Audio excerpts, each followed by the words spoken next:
The Better Sports Network presents the Front Yard Fantasy Morning Show.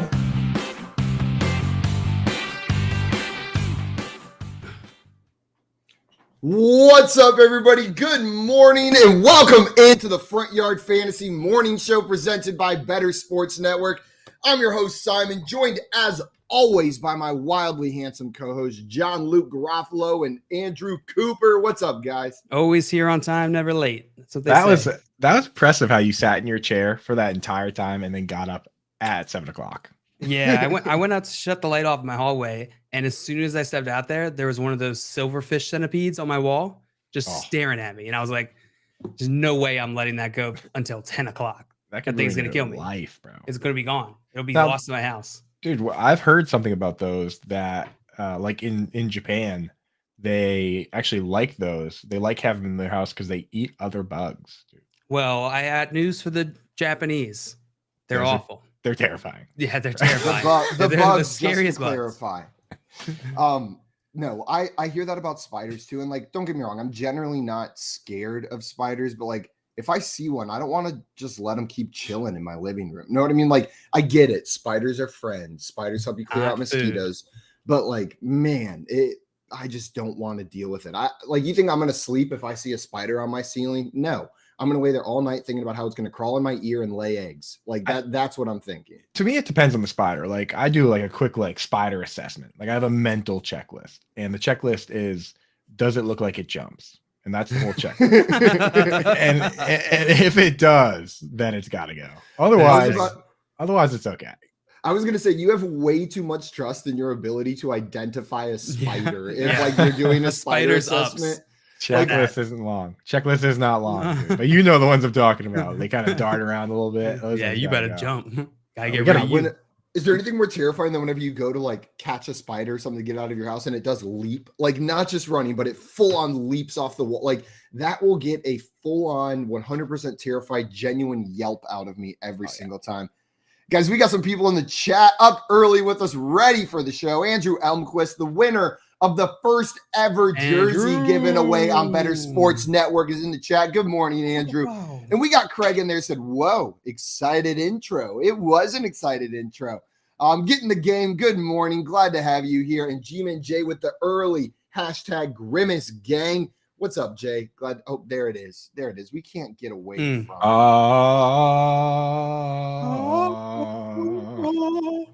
Grimace is eternal. Our friend Craig, who's in the chat, did ask yesterday on Twitter. If you go check him out on Twitter, he asked the ever important question: who would win in a fight to the death, Grimace or the Arby's Oven Mitt? Now, we've discussed this at length on our other show at 3 p.m., but that's the kind of stuff that we do. Yeah, that's the kind of stuff that we do. The contribution we give to the world. What do you go vote in that poll on Craig's Twitter. K Ruth, make sure you guys go vote on that poll because it's very important, and we need some help deciding who's going to do that. We need the truth. Who's going to come out on top? You're going to give it to us. Yeah, I don't know. It was Grimace all day. Grimace was a lock for me, but Tim Wright really made a solid argument for the oven mitt and its capabilities, which it's pretty amazing. Quite frankly, I'm entirely unsure of, but slightly scared of. It's totally fair. Not to dive too far into it, but I'm very staunchly and will not change my mind that I'm on Team Oven Mitt here. I think Oven Mitt comes out on top without a doubt. Guys, today we got a lot of fun stuff coming up. We're going to be talking about some situational drafts. I give you guys a little bit of info about a league. You tell me who you would pick. We're going to be talking about that. We've got some news stories that we're going to be going through. Our friend Vinny Ayers coming on from Sporting News to talk some fantasy with us a little bit later. We're going to be talking some ADP updates. And then our man Keif, the producer, had a draft last night. We're going to take a look at that and, go through Keith's draft. Maybe compliment him, but we'll see what those picks looked like. We'll be playing some poll perception later as well. But first, guys, there was some stuff that happened yesterday that I think we should probably talk about. Little news. A little news. Some hot topics coming on. The 49ers waived Trey Sermon yesterday, placed Jimmy Ward on injured reserve. So Trey Sermon, I know there were rumors coming out of camp that he was number 2 on the depth chart, that he was looking good. There were also rumors that he was on the roster bubble, and it turns out that rumor was correct. Trey Sermon's not going to be on that team. Oh, yeah, he gone. So in my never-ending quest to besmirch day 3 wide receivers like Amon-Ra St. Brown, I have gone through and looked at hit. How dare you? I've gone through and looked at hit rate. Yeah, you mean expensive Jacoby Myers? I agreed way too quickly with that. So I've gone through and looked at a lot of the hit rates, and basically what you get is like for wide receiver, for instance, you get a 50% hit rate in the first round for fantasy football, meaning at some point they have one wide receiver 2 or better season. 30% in the next round. Then you get down to the third round, it's like 23%. After that, it falls off and it's like, 5% pretty much across the board. All those guys end up in one bucket, in my opinion. So, and a big part of that is because the comp picks start hitting at the end of round 3, right? You got 10 comp picks like each round, and that just kind of moves everybody down. So when you're looking at these day 3 guys, keep in mind that a round 4 pick isn't that much different from a round 5 or 6 pick. And a guy like Elijah Mitchell can easily be better than a guy like Trey Sermon. We saw the same thing with the Packers. We're in the same draft. They took Jamal Williams first, and then the second pick was Aaron Jones. So, for your dynasty leagues, keep that in mind. Sometimes it makes sense if it's uncertain like that to just stack both players and see what happens if the draft capital is set up like that. If one of them is a 2nd round pick and one of them is a 5th round pick, that's a different story. But we just saw it with the 49ers. Trey Sermon already released, which is crazy to me. How did you feel about Trey Sermon when he was drafted, Coop? In my mind, Trey Sermon was the better pick than Elijah. I don't think anybody in their right mind had Trey Sermon ranked ahead of Elijah Mitchell on draft day or even within a week of draft day. Or you mean the other way around, right? Elijah Mitchell over Trey Sermon. No, right? I meant what I said. No, you meant what you said. I have never made a mistake on this show. No, not once. Yeah, I knew Elijah Mitchell would supplant Trey Sermon. Dude. I did a big supplant came to me. He said, "Look, I know this is going down." No, I looked it up. Something today. I did a little Twitter search last year just to see if people out there were saying, "There he is, supplant." There he is. Yeah. Making his debut on the show. Yeah. So I went back on Twitter and looked at it, and there were no fantasy analysts. There were a couple. There were no fanny aliens popping in to say that it's the worst kind of alien. If there's any British people watching the show, that means something entirely different than what it means here. So just remember that we are not speaking British English. Yeah, we're not. My only criteria for evaluating fanny aliens is, of course, whether they jump or not.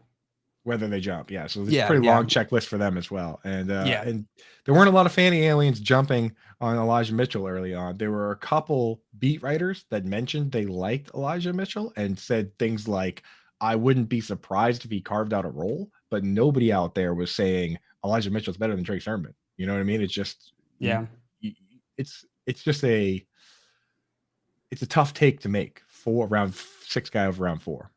I forget who it was. I wish I could remember so I could give him full props, but I do remember there was one guy beating the Elijah Mitchell drum unapologetically, saying he would be the starter by the end of last season on Twitter, and just got absolutely roasted over and over and over again. People called him an idiot. People were yelling at him. And that was usually I don't like when people go and victory lap their takes over on Twitter, but that one, for the amount of hate that he got for it, and then it played out like that, it was an unexpected outcome. I was all about those victory laps. Like, I was cheering him on while he was running around waving the Elijah Mitchell banner over his head. That guy? I know for a fact I retweeted that guy. I retweeted that guy because I found his tweets when I was doing my search, and it was in like August, so he had a little time. Coop's in those comments like, "You idiot!" I was but I wanted to look it up. I wanted to see if anyone had it, and you're right. I know the guy you're talking about. I wish I remembered his name now, but there was a guy in like August that was all about the Elijah Mitchell wagon, but he wasn't necessarily fading Trey Sermon to this degree, right? But nobody was with. You just can't. I remember a guy like that to be cut by this point. Yeah, well, and especially at the time, I remember fading Trey Sermon to have at least having concerns because he wasn't really consistent during the first part of his college career. Like he had this blow up in the playoffs, which of course everybody watches the college football playoffs, so they see that they're like, "Oh, wow, this guy looks fantastic." And then but there's absolutely concerns that he might not translate that to the NFL. But it's definitely surprising. I did not see Elijah Mitchell coming. No, and as far as Trey Sermon goes, I feel like there's always a player every year that towards the end of the season, going into combine, like their value just rise exponentially. And that's what happened with Trey Sermon. So I didn't draft a lot of him because it was a late rise, and I feel like his cost got out of hand. Maybe a little bit similar to if rookie drafts are still going on, what we're seeing with Dameon Pierce now. Not that he's a cut candidate, but that ADP is getting a little crazy.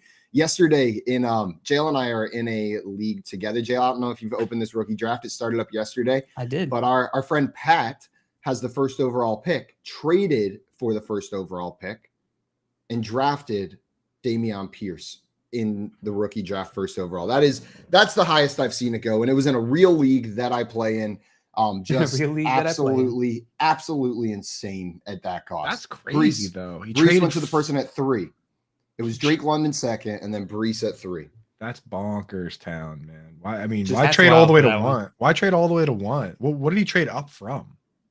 I think he traded earlier during the season and had the pick. Know what I mean? So he traded. He already had the pick available to him, but that's where he wanted to go. That's gonna be awesome if Dameon Pierce is bad. You know, like It's gonna be really awesome. That's that just for Not for that. him, like but- I don't want it. I don't want it for everyone else, but just for that particular situation, like you can gas that guy pretty hard if he doesn't end up being good. But I think he's gonna be pretty good. He looks, you know, he earned the job as a rookie to the point where they cut the other guy. Like you can't feel better about that at this point, right? Right. Now, guys, yesterday we talked a little bit about Michael Gallup, but Michael Gallup activated off the pup, but Jerry Jones came out and said that he's unlikely to play the season opener as Cowboys take a conservative approach. Does hearing that make you nervous about drafting him? I know yesterday we said we will draft him at that cost, or is this what you were expecting whenever he was activated? Well, that's the thing, is that they did, honestly, if you track the timeline of it, like Jerry Jones came out in like June and July and said he's not going to be ready week 1, which there's no reason to come out and say that unless you're fairly confident that he's not going to be ready, right? So Jerry Jones came out and said that in the beginning. So we already had that baked into the ADP. He was saying that, Jerry Jones was saying that. And then when he didn't get put on the pup list, that's when, you know, he got maybe a slight boost. But because it was set up the way it did, I don't mind drafting him at his current ADP because it's baked in. It's when you have guys that everyone expects to play, and then they're like a surprise announcement that you have to really watch out for those ADPs, right? With this case, it was already baked in. So I don't mind Michael Gallup at the spot he's going.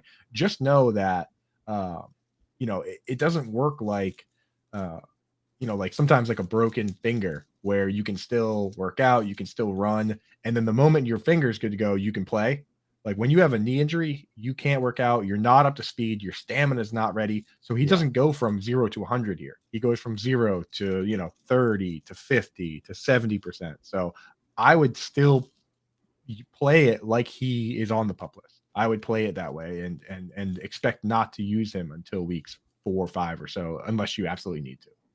So you're not drafting him if he's going to be in your starting lineup. Like if you went running back heavy, grabbed a quarterback and a tight end in those first 5 rounds, and you get down there and he would be a starting wide receiver, that's not the kind of guy you're taking that range. But if he's your wide receiver 5, 6, then you're cool with it. Exactly. It goes back to knowing your format, right? In leagues where it's like a 2 wide receiver, 2 running back, 1 flex league, I'm more likely to draft guys like Gallup, DeAndre Hopkins, or Chris Godwin, because I don't need to start them right away. And the upside is huge because you need huge upside to crack that lineup. If you have 3 wide receivers, the barrier to entry to a lineup is a lot smaller. There's 36 guys minimum that are going to be starting.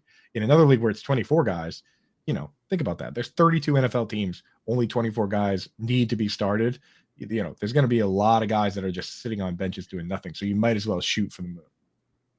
Yep, that makes sense. And in that 3 wide receiver league, maybe a guy that we've talked about previously, like Tyler Boyd, would be a good option to draft. I think we've mentioned Tyler Boyd every single day this week. Right. So I actually not mentioned Tyler Boyd. I actually have I have special rankings for that. If Tyler Boyd.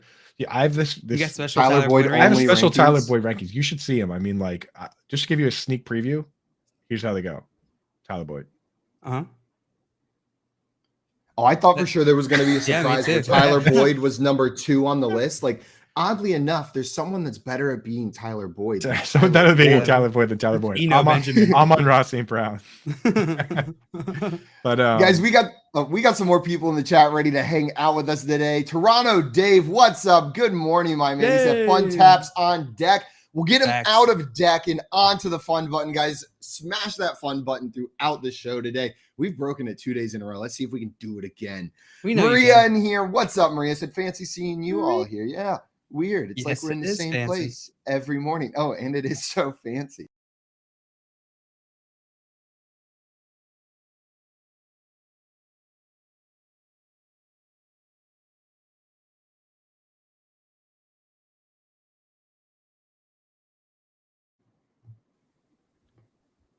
That can't be good. Everything good? What happened? That was my fault. I reset everything right there.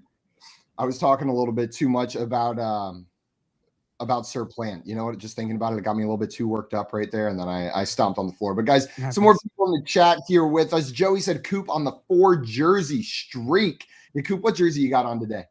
Well, because you mentioned the elite playoff dragon who will be starting for the New York Jets against his hometown team this year. Of course, I have a Joe Flacco. Flacco. MFN Flacco. So that's going to be an option for you. Yeah, you can always have the elite Joe Flacco jersey if you'd rather than the one we're giving away. So guys, coming up, we've got right after this, we're going to be doing a situational draft segment. We're going to be talking some specific situations, league types, and I'll give you some player options. We're going to talk about who we would draft and why right there. We've got some more news stories coming up, and our friend Vinny Iyer is joining us a little bit later to talk some fantasy football. We'll be going over some of the ADP updates that matter as draft season is wrapping up, and then we're going to be roasting Keith's draft picks a little bit later today and playing some poll perception. And as always, every day we're giving away an NFL signed jersey or whatever prize Coop has for us. So make sure you're hanging out. Make sure you're ready to smash that fun button to win that jersey. And we'll be doing some situational drafts in a moment. Ooh. Your fantasy team while you buy, sell, and trade collectibles in real time. Only on Better Sports Network. If you are better of the NFL like I am, the Detroit Lions were money last season. They were the best team against the spread in the league. Another home dog. Philadelphia Eagles come on the road as 4-point road favorites. And Joe, my thing is, people are falling in love with the Lions this offseason because of Hard Knocks, because of Dan Campbell. Everybody is talking about and loves. They have a soft spot in their heart for the Detroit Lions. And I get it. I do too, but the bottom line of the matter is this: they're still losing football games. So when I look at this game between the Eagles and the Lions, I think the public, right now, we're still seeing most of the money backing the Philadelphia Eagles.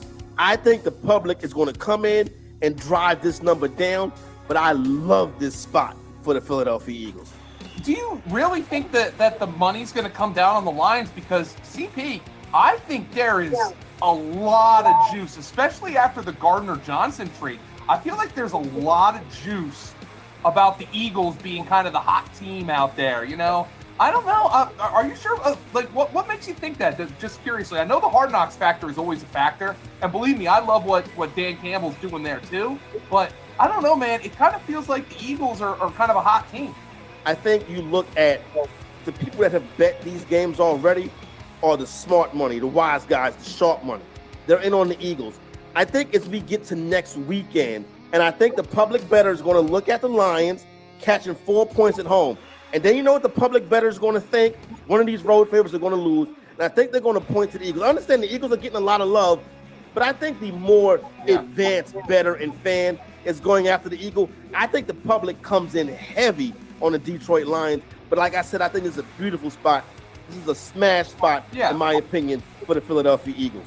If the public kind of views it as like there's going to be a letdown spot or something. You had the great offseason, but I'm not sure Jalen Hurts is the guy, you know, all that stuff. Yeah, I can understand that and where you're coming from there. The one thing about this line is like Eagles are 4-point favorites. After they beat them by like 40 last year, oh man. They smoked them last year. That's always That's always the kind of line that scares the hell out of me, quite frankly, CP. This is the type of game where the Eagles will show up. This is the Eagles' wheelhouse, particularly from last season, beating up on a team that they are better than. And one thing, no matter how much you love the Lions and that offense and Dan Campbell and Hard Knocks, that defense stinks. And Philadelphia is going to run all over that defense. I think they're going to have a tough time with them. Better Sports Network is betting, fantasy, collectibles. It's sports talk done better. What's up, everyone? You're back with the Front Yard Fantasy Morning Show here on Better Sports Network. Good morning to everyone. And guys, I see Craig in the chat saying I've been awake since 2:30 a.m. CT with our puppy. I may need more surprises like that to keep me awake. Craig, I will randomly scream throughout this show just for you, just to keep you awake. Coop, I before the break, I believe you wanted to mention some special rankings that were not just Tyler Boyd. Yes, so we do have the Boyd rankings. Those I update the Boyd rankings every day, so you can know that those are always going to be ready to roll. We have another set of rankings at Fantasy Alarm called our dynamic rankings. Those are available for free in our Ultimate Draft Guide, and the way those work are to help you with this specific issue, where basically we separate the players into different columns rather than just having one long list and you trying to figure out who to take. So like anyone that's seen my yin and yang tight end, you have the first list. That's all the guys you can start, the top 5 guys that are just locked in. And then after that, there's a list of safe guys and a list of upside guys. We're actually doing that at every position now. So we have it for quarterback. We have it for wide receiver, where it's like you have the top 24 wide receivers. They're starting every league. After that, we split them into safe wide receiver 3s, like medium floor, medium upside guys, and then high risk guys in the other column. So that when you're going through, you can look at it and actually build a well-balanced roster rather than being one of those guys that drafts, Tyler Boyd, Jarvis Landry, Amon-Ra St. Brown, Jacoby Myers. And then every single week, you're just giving yourself a headache trying to pick between 4 guys that are exactly the same. So yeah, we talked about this on our show a lot this week because we've been doing obviously a lot of mock drafts. And I saw JJ Zacharyson actually tweeted something about this, about people's obsession with rankings and how, they don't really tell you that much. There's a lot more to this game than just, pick this guy over this guy. There's a lot of strategy that goes to it. I feel like what you just described, Coop, is such a valuable tool and breaks you out of that like rankings mindset. It's got to be super useful for fantasy managers as they're going through their draft. They can pivot on the draft board, see how their league mates are doing, and then build a team based off of their needs. Exactly. Because you go through and look at some of these linear rankings, and it's like the order that they're in sometimes. It's like Brandon Cooks, DeAndre Hopkins, and then Amon-Ra St. Brown. And you think to yourself, like, how am I supposed to linearly rank these 3 players considering the circumstances? One of them is not playing for 6 games. One of them is like a boom bust best ball type guy. The other guy is like a low A dot guy that catches a lot of short passes, but might not ever really crack 100 yards or just barely crack it. It's like that's not a smart way to do it. Is just pick off a list like that. So but your league mates are going to do that. They're all going to do that, and that's why you're going to smoke them. Exactly. That's why you're here right now. That's why you woke up early. Yeah, Tim Wright actually has the best rankings possible in the chat right now. He says draft with your heart. Absolutely. Almost said a bad word, but I didn't. Stop myself. Early for this. Absolutely.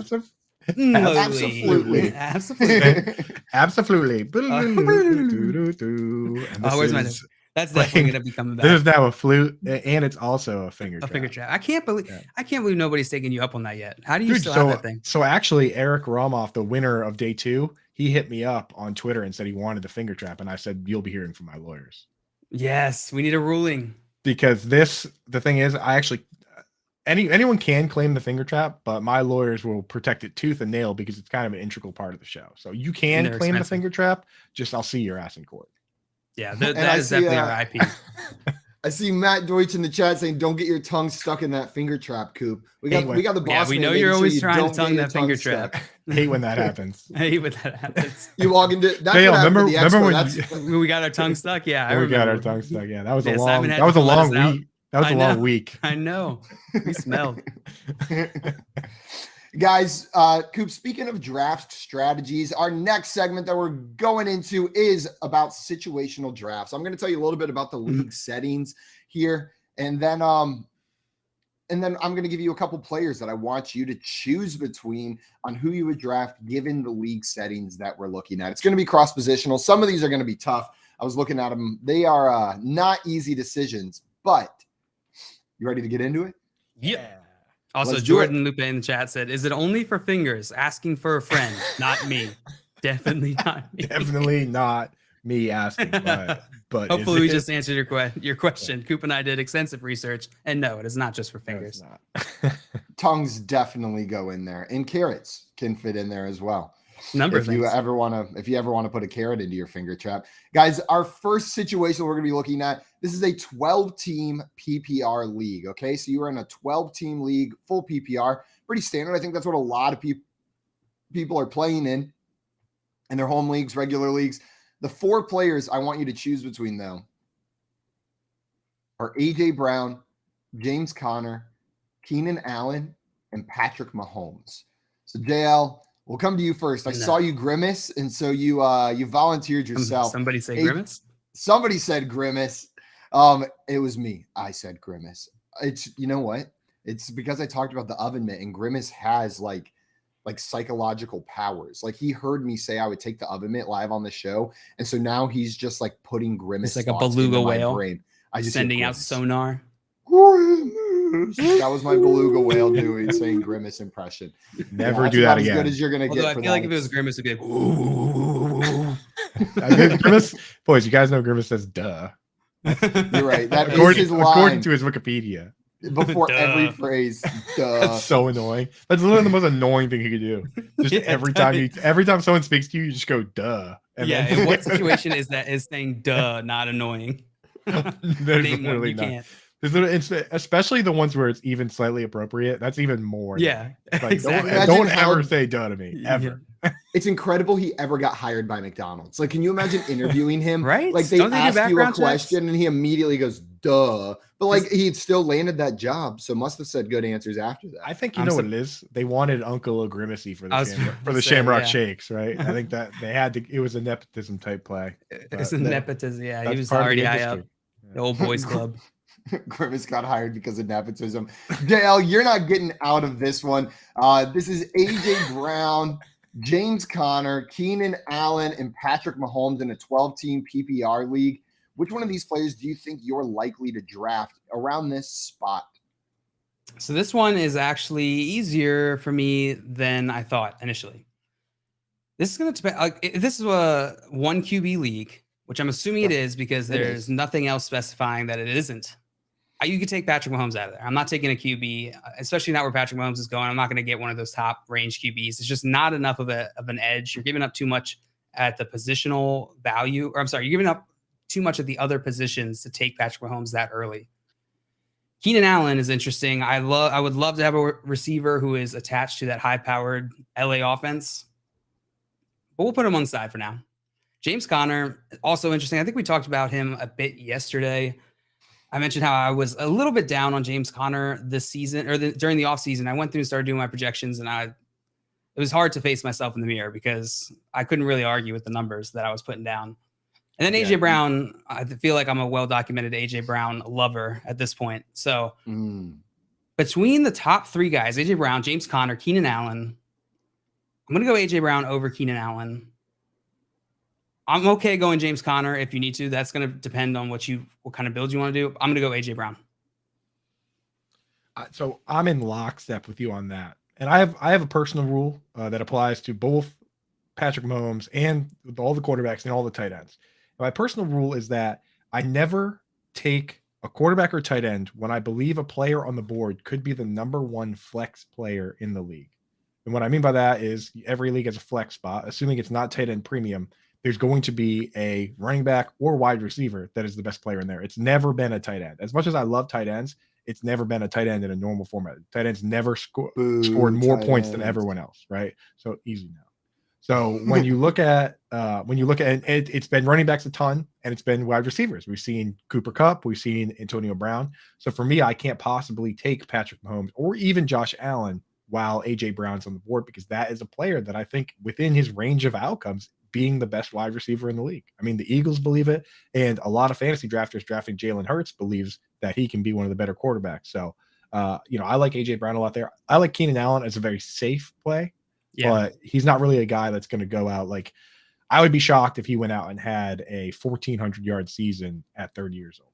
That's the thing. Yeah. That's exactly the tiebreaker for me, Coop, is between those two guys. I didn't quite verbalize it, but the Keenan Allen, you're right, it's just safer. He's safe, but he's got a nice floor. But again, it's like, at age 30, and he feels like Keenan Allen feels like he's been 30 for 5 years now, right? Yeah. You know what I mean? He was like, born 30. Yeah, and now he's like a young 30. But like AJ Brown, he just like has everything you want to see from a wide receiver. If you take the quarterback aside, like, he's got the yards after the catch. He can break tackles. He lowers his shoulders. He tries to score every time he has the football, which not everybody does. Like, watch Marquise Brown play and then watch AJ Brown play. It's a totally different brand of football. Tale of two Browns. Yeah, once they get the ball. Marquise Brown is he's making a couple more business decisions, I feel. And maybe that's why AJ Brown gets hurt more often, but I want to see that dog, baby. I want to see him trying to score regardless. Like, I want to see at the end of the play when he's surrounded by 5 guys, you can either go down or you can jump. I want to see my give guy. It all you can. Like, it didn't work out super well for Javid Best from the Lions, but I want to see my guy going big, baby. So AJ Brown's that kind of dude. He's super exciting to watch. One of my favorite things is when a player jumps and it doesn't work. Not when they get hurt, but whenever like they jump and they just get stopped midair. You know what I mean? Like they try to jump and they're just like completely pancaked. Like, it's like one of the best things to watch, because I'm not mad they tried to jump, but I am going to make fun of what happened. Like, I'm glad you tried. Yeah. That's what you should have done. But I'm also going to mock it relentlessly while sitting on my couch, knowing the last time I jumped, I was in a brace for 8 weeks. But that doesn't stop me from judging. And Coop, you said something about when you are like willing to take a quarterback. And my method's a little bit more scientific. If you say, when I click on the running back tab and click on the wide receiver tab and every name makes me feel icky, that's when I'll start considering taking a quarterback. Exactly. So right. I know that's a little like technical, right? But that's how I generally do it. If I'm over there and I'm looking at it and like nobody inspires confidence, then I'll start looking at the quarterback position in a 1 QB league. Now there's obviously exceptions, but on that note, guys, I hate to say it, but I think I agree with both of you on this one. I wish I could fight you right here, but I do think it's AJ Brown for me. It's not Patrick Mahomes. It's not James Conner. And for Keenan Allen, it's not just that he's safer. It's that I am uncertain about Mike Williams in that offense and what his impact is going to be. They just paid him big money, right?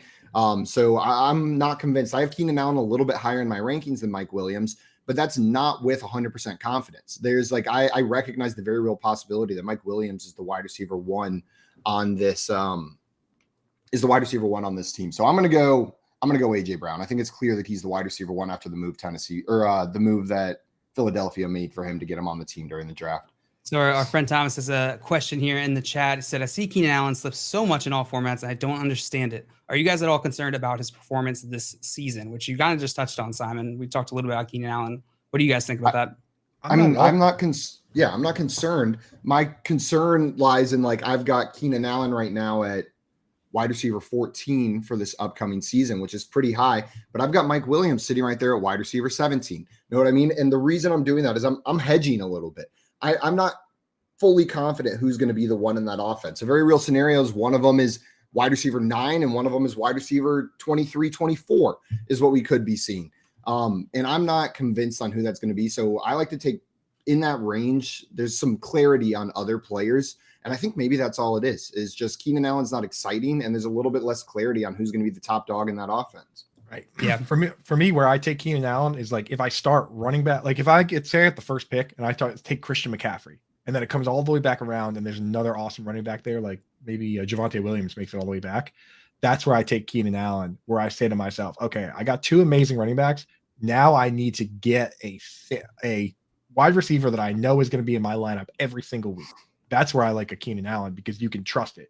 Like, there's so many guys that are high risk, high reward. And if you start at other positions, at heavy positions, and you don't have that guy, then you're just completely scrambling. But if you get a Yeah. Keenan Allen, now you can just start taking upside stabs at the position, knowing you have that one safe guy. So that's where I do like taking him. But in this situation, AJ Brown, I think, just has upside that Keenan Allen is probably passed him by at this point. I see Kurt in the chat said I'd take Mike Williams before I took James Conner, I'm assuming. Would you guys take that? Would you take Mike Williams over James Conner? I mean, Mike Williams, like, think about it. Let's think about it the way we just laid it out.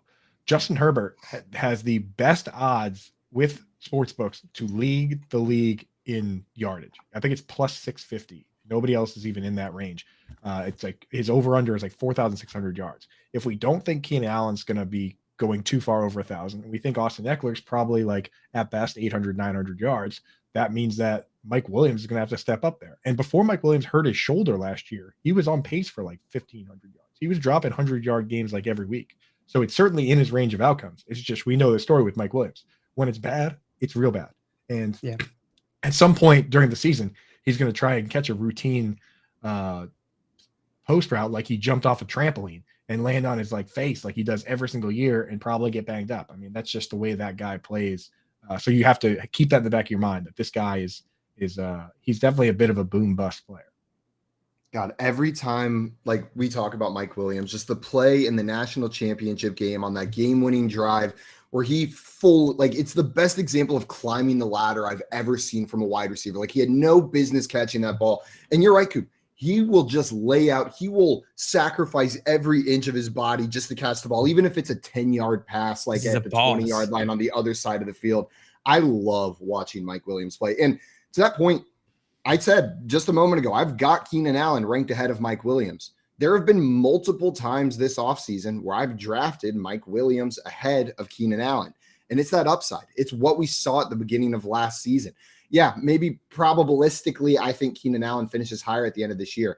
But I think Mike Williams has a real shot at like significantly outperforming if what we saw at the beginning of the last season starts this season off strong and he can stay healthy. But that's how I'm feeling on that one. And then Craig in the chat saying Clemson guys liking Mike Williams. I'm shocked. Hey, you can look at this two ways, I always say. Yeah, there's some bias at play, but also I've seen every snap that dude has ever played starting back in college. Like, every game he played in college, I've watched every single one of them, but there's definitely some bias in there as well. Yeah, I'm also smart enough to separate bias from analysis. Yeah, 100%. At least one of us is. It's Coop. It's Coop. I didn't even think of Coop. I just assumed it was us two that were biased. Guys, we're going to move on to our next situation. Oh, sorry. Go ahead, Coop. I was just saying, I've never been biased about anyone in my entire life. Like, I just take every single player, whether it's Tyler Boyd or Evan Ingram, and just call it how it is. Yeah, specifically those two guys. Yeah, those two guys especially, you call it how it is. Yeah. It's late for me to mention Evan Ingram. It's 37 minutes in. This might be the latest he's been mentioned on the show, so I had to make sure to get that in there. Yeah. And a reminder to everyone, Evan Ingram slander is a bannable offense in our chat. You will have your comment deleted. We will censor you. This is your warning. Be fired. So please don't do it. We'll finger trap you. Keith was fired twice yesterday.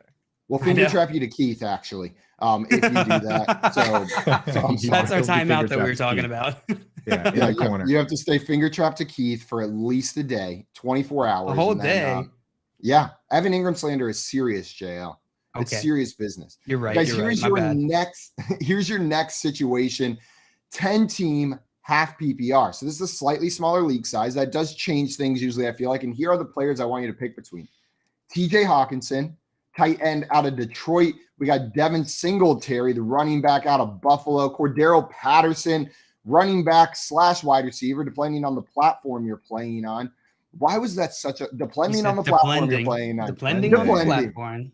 Depending on the platform. And for the Atlanta Falcons, and then Juju Smith-Schuster of the Kansas City Chiefs, formerly of the Steelers. And you know what? I'm going to steal this one, and I'm going to go first here and let you guys jump in. This one's relatively easy for me. There are two players that it really comes down to in my mind at this spot, and it's Juju Smith-Schuster and Cordero Patterson. And it's really going to depend a little bit on what I've done in my draft prior to this point.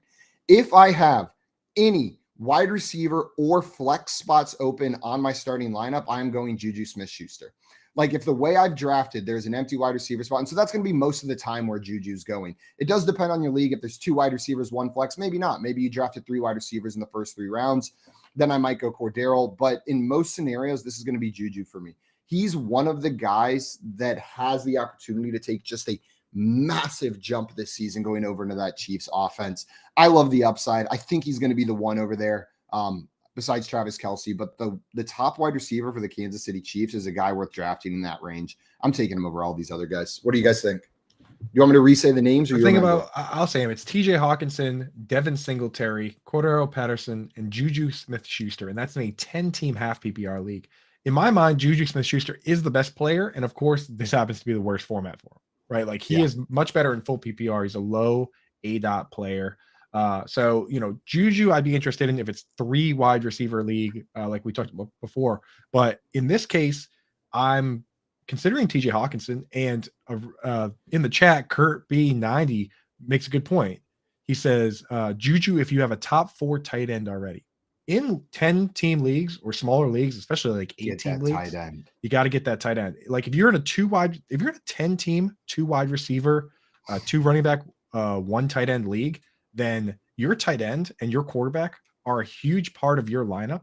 And there are going to be a lot more running back and wide receivers available on waivers than there are high-end quarterbacks and tight ends. So in leagues like that, the smaller leagues, I'm more willing to take high-end assets because they're a big part of your scoring, and there's a big drop-off. So in this situation, if I'm even looking at TJ Hawkinson, that means I don't have a decent tight end yet, and I might consider him here. So I think I will go TJ Hawkinson.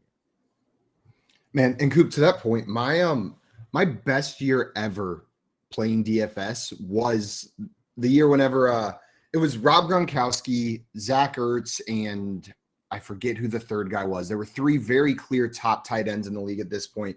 And I did a lot of 3 and 6 man snake draft best ball leagues at the beginning of that season. And I started my drafts quite often with Rob Gronkowski, then Travis Kelce, like 2 of the top tight ends in a 3-man league. I won that position every single week, and I killed it that year. That it works. The smaller the league size, the more important those onesie positions do become. And I think especially at tight end, it's highlighted. At quarterback, I think there's still validity to the weighting strategy in those leagues because the position is so deep. But there's such a drop off at tight end. JL, Coop said maybe Hawkinson over here. There's options for him. I said Juju Smith-Schuster for sure. Where are you going out of these 4 players? I have been switching between Cordero Patterson and Juju for most of the time that you guys were talking. I wasn't quite sure which one. They're pretty close in my rankings, half PPR. So Cordero Patterson, we have to imagine, gets a little bit of a kick down, right? Like had a lot of receptions last year, not a ton of carries. So I think Coop might have convinced me. I wasn't even considering Hawkinson when this question was posed, but the 10-team aspect and the fact that in half PPR, these other guys aren't super appealing to me. I would go Hawkinson as well. You did it, Coop. We did it. We got a tight end in there. Let's go, baby. And the thing is, there's so few tight ends that could actually lead their team in targets, and it's in the range of outcomes from Hawkinson. I mean, before he got hurt last year, he was leading the team in targets. Like, look around, and now Darren Waller is probably not going to lead his team in targets anymore. If we like Debo, Kittle's probably not going to lead his team. So it's basically the top 3 guys that are probably going to lead their team in targets. And then after that, you have to get creative and use your imagination. That's why I like the upside of That's a guy why you like Evan Ingram, because you have such a broad imagination. I can't. You just gotta start making stuff up. That's But in order to love Evan Ingram, all you need is a very vivid imagination. Yeah, but it's possible though. I mean, it's much more possible that Evan Ingram leads his team in targets than Gerald Everett does, or Hayden Hurst, or any of the guys going in that range. You know what I mean? Like Hayden Hurst is never going to get more targets than Jamar Chase, but could Evan Ingram get more targets than Marvin Jones? Yeah, easily. He's done with it your before. Imagination, absolutely. You could. I see Jordan in the chat saying, "I'd rather wait for Ertz or Komet than take Hawkinson," and I'm with you. I'm with you in that range. That's what I would rather do. And then he also said, sorry, go ahead, Joe. I was gonna say, like, that's why I was initially not even considering Hawkinson, is because I feel like in most drafts he's going at a point where I'm just not that interested in. Gives necessarily a huge edge over these other tight ends. I think a lot is going to change for him this year. We might see we're going to see a different situation in this offense, and so I like that point from Jordan. And he said, I'm too high on Chark to pick Hawk as well. High on Chark. Man, I think I am not in with Jordan on that comment. That is Chark's a small club. I'm in that club. You're in that club? Of course, you're in that club, Coop? Yeah, Chark. I mean, DJ Chark is the best wide receiver on that team right now. Well, we haven't seen JMO play yet because he's not healthy yet. But obviously the second round pick, 6'4" stud DJ Chark with a 1,000-yard receiving season. Dog. 1,000 yards from like Blake Bortles, whoever's the quarterback that year. Like, of course, DJ Chark's the best wide receiver on that team. Will he get the most targets? That depends on whether Goff wants to dump it down every single play again, like they did last year when they won 3 games. But maybe why would they bring DJ Chark in if they're just going to keep banging their head against the wall with something that didn't work last year? You know what I mean? Coop, I just love. I feel like at the beginning of this show, you asked JL, how do you feel about Amon-Ra St. Brown before we started, and he was like, I love him. And then at like 3 or 4 different occasions during this show, you have just taken the opportunity to just like slam crap all over him. You've already thrown in. You just casually threw him in with Jacoby Myers whenever you were listing wide receivers in that range that were safe but boring. Like you have just been throwing shade this entire. I've been watching JL every time he said it. Like he's just poking. It hurts a little bit more. I base my entire show. I have this notebook, and whatever JL says within the first 10 minutes, that's what I decide I'm going to smash on. So it's just going to focus it. It's been Kirk Cousins. It's been, but so today Amon-Ra St. Brown came out, and there was a crack in the armor, and here we go. So I was wondering why my emotional health was so low this week, but now I get it. Just keeping you in check, brother. Guys, I'm going to tease the next situational draft. I'm going to give you a little sneak peek, and then you guys start thinking about this one. It is a 10-team standard league, so we've got no PPR in this one, 10-team standard. The players are Jamar Chase, Joe Mixon, DeAndre Swift, and Devontae Adams. So start thinking about that one. It's a tough one. Guys, we've got a lot of fun stuff coming up. We're going to keep on going through some situational drafts. And then we've got Vinny Iyer joining us of Sporting News a little bit later. We're going to be talking some ADP updates and then playing some poll perception a little bit later as well. And we're going to be giving away a jersey, an NFL signed jersey today. And guys, it's going to go a little bit different today. I know we've been smashing that fun button, but today we want you guys to call in to win the jersey. So whenever we let you know that it is time, we'll have you call in, and someone's going to win an NFL signed jersey live on air again today. It never gets old, does it? It's fun every time. No, fun guys, every single time. Make sure you're thinking on that one, and we're gonna do some more situational drafts in a moment. Speaking of cards, I got 2 things I want to bring up, and I got them ready for the show today. Sure. First of all, I don't know if you ever played this Topps Home Run Challenge game. No, like I a genius. So I'm in love with Adolis Garcia. So basically what you do is you scratch off the back, right? Yeah. And it gives you a code, and you go and you punch it in, and then you have to pick the game that he's going to hit a home run in, right? Okay, I've never heard of that before. And then if you do that, you get like a special limited edition card, and it's limited to how many people actually picked he would hit a home run that month. Cool. And then you could double down if he goes over 425 feet, you get like an extra special card. Yeah. So I went on eBay, like, because I like Adolis Garcia, because all the rest are like big names. I got 6 of them, and I totally forgot to punch them in. So I got the play. I think they're coming up Colorado soon or something. There you go, right there. I have a month left to punch in 6 Adolis Garcia home run cards. There you go. Congratulations. We can do that live on the show if you'd like. Sure. Right. Here's the second one. Okay. And I think you're gonna like this. I was at Target, and they had Garbage Pail Kids. And that's pretty cool. It was Garbage Pail Kids Bookworms, it's called, and it like makes fun of like book stuff. This is one of the greatest cards I've ever got in my life, and I'm trying to probably buy more. You see nice, that right there? That's pretty dope right there. It's Winnie the Pooper. Yeah, and he's pooping on. Look at that. I like that. That's dope right there. That's clever, Nando. You know, this is the best card I've ever seen in my life. It's worth $1.50. I was going to elementary school, right, in the Washington Heights area in New York City. You used to walk down Broadway, and on Broadway and 150th Street, it was a dude. You would go in there, and he used to sell like, you know what I'm saying? He used to sell the Garbage Pail Kids in the morning before we go to school. So everybody was in that store buying Garbage Pail Kids. You know what I'm saying? Yeah, so that's pretty cool right there. Yeah, just get that. So I'm up to deal with the Garbage Pail Kids. I think that's pretty cool. It's Winnie the Pooper. Yeah, I mean, you see the little poop emojis right there too. That's a cool card, Nando. Yeah, right. You can get it for like $2. I like that. I don't know why. This is my favorite thing in the world right now. I don't even know what to do with it. Like I want to hang it up on my wall or something. Like it's just so. Who comes up with Winnie the Pooh pooping on? Winnie the Pooper. I like that. I gotta find something. They even have the balloons the same color as like the actual Winnie the Pooh cartoons. I like it, Nando. That's sweet. Anyway, That's sorry. clever. I just wanted to share that with you. I'll never Thank grow you. up. That's that'll be old man Corey.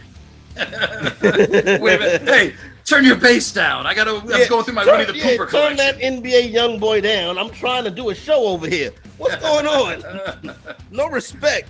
All that boogity, boogity, boogity, boogity, all loud. Better Sports Network.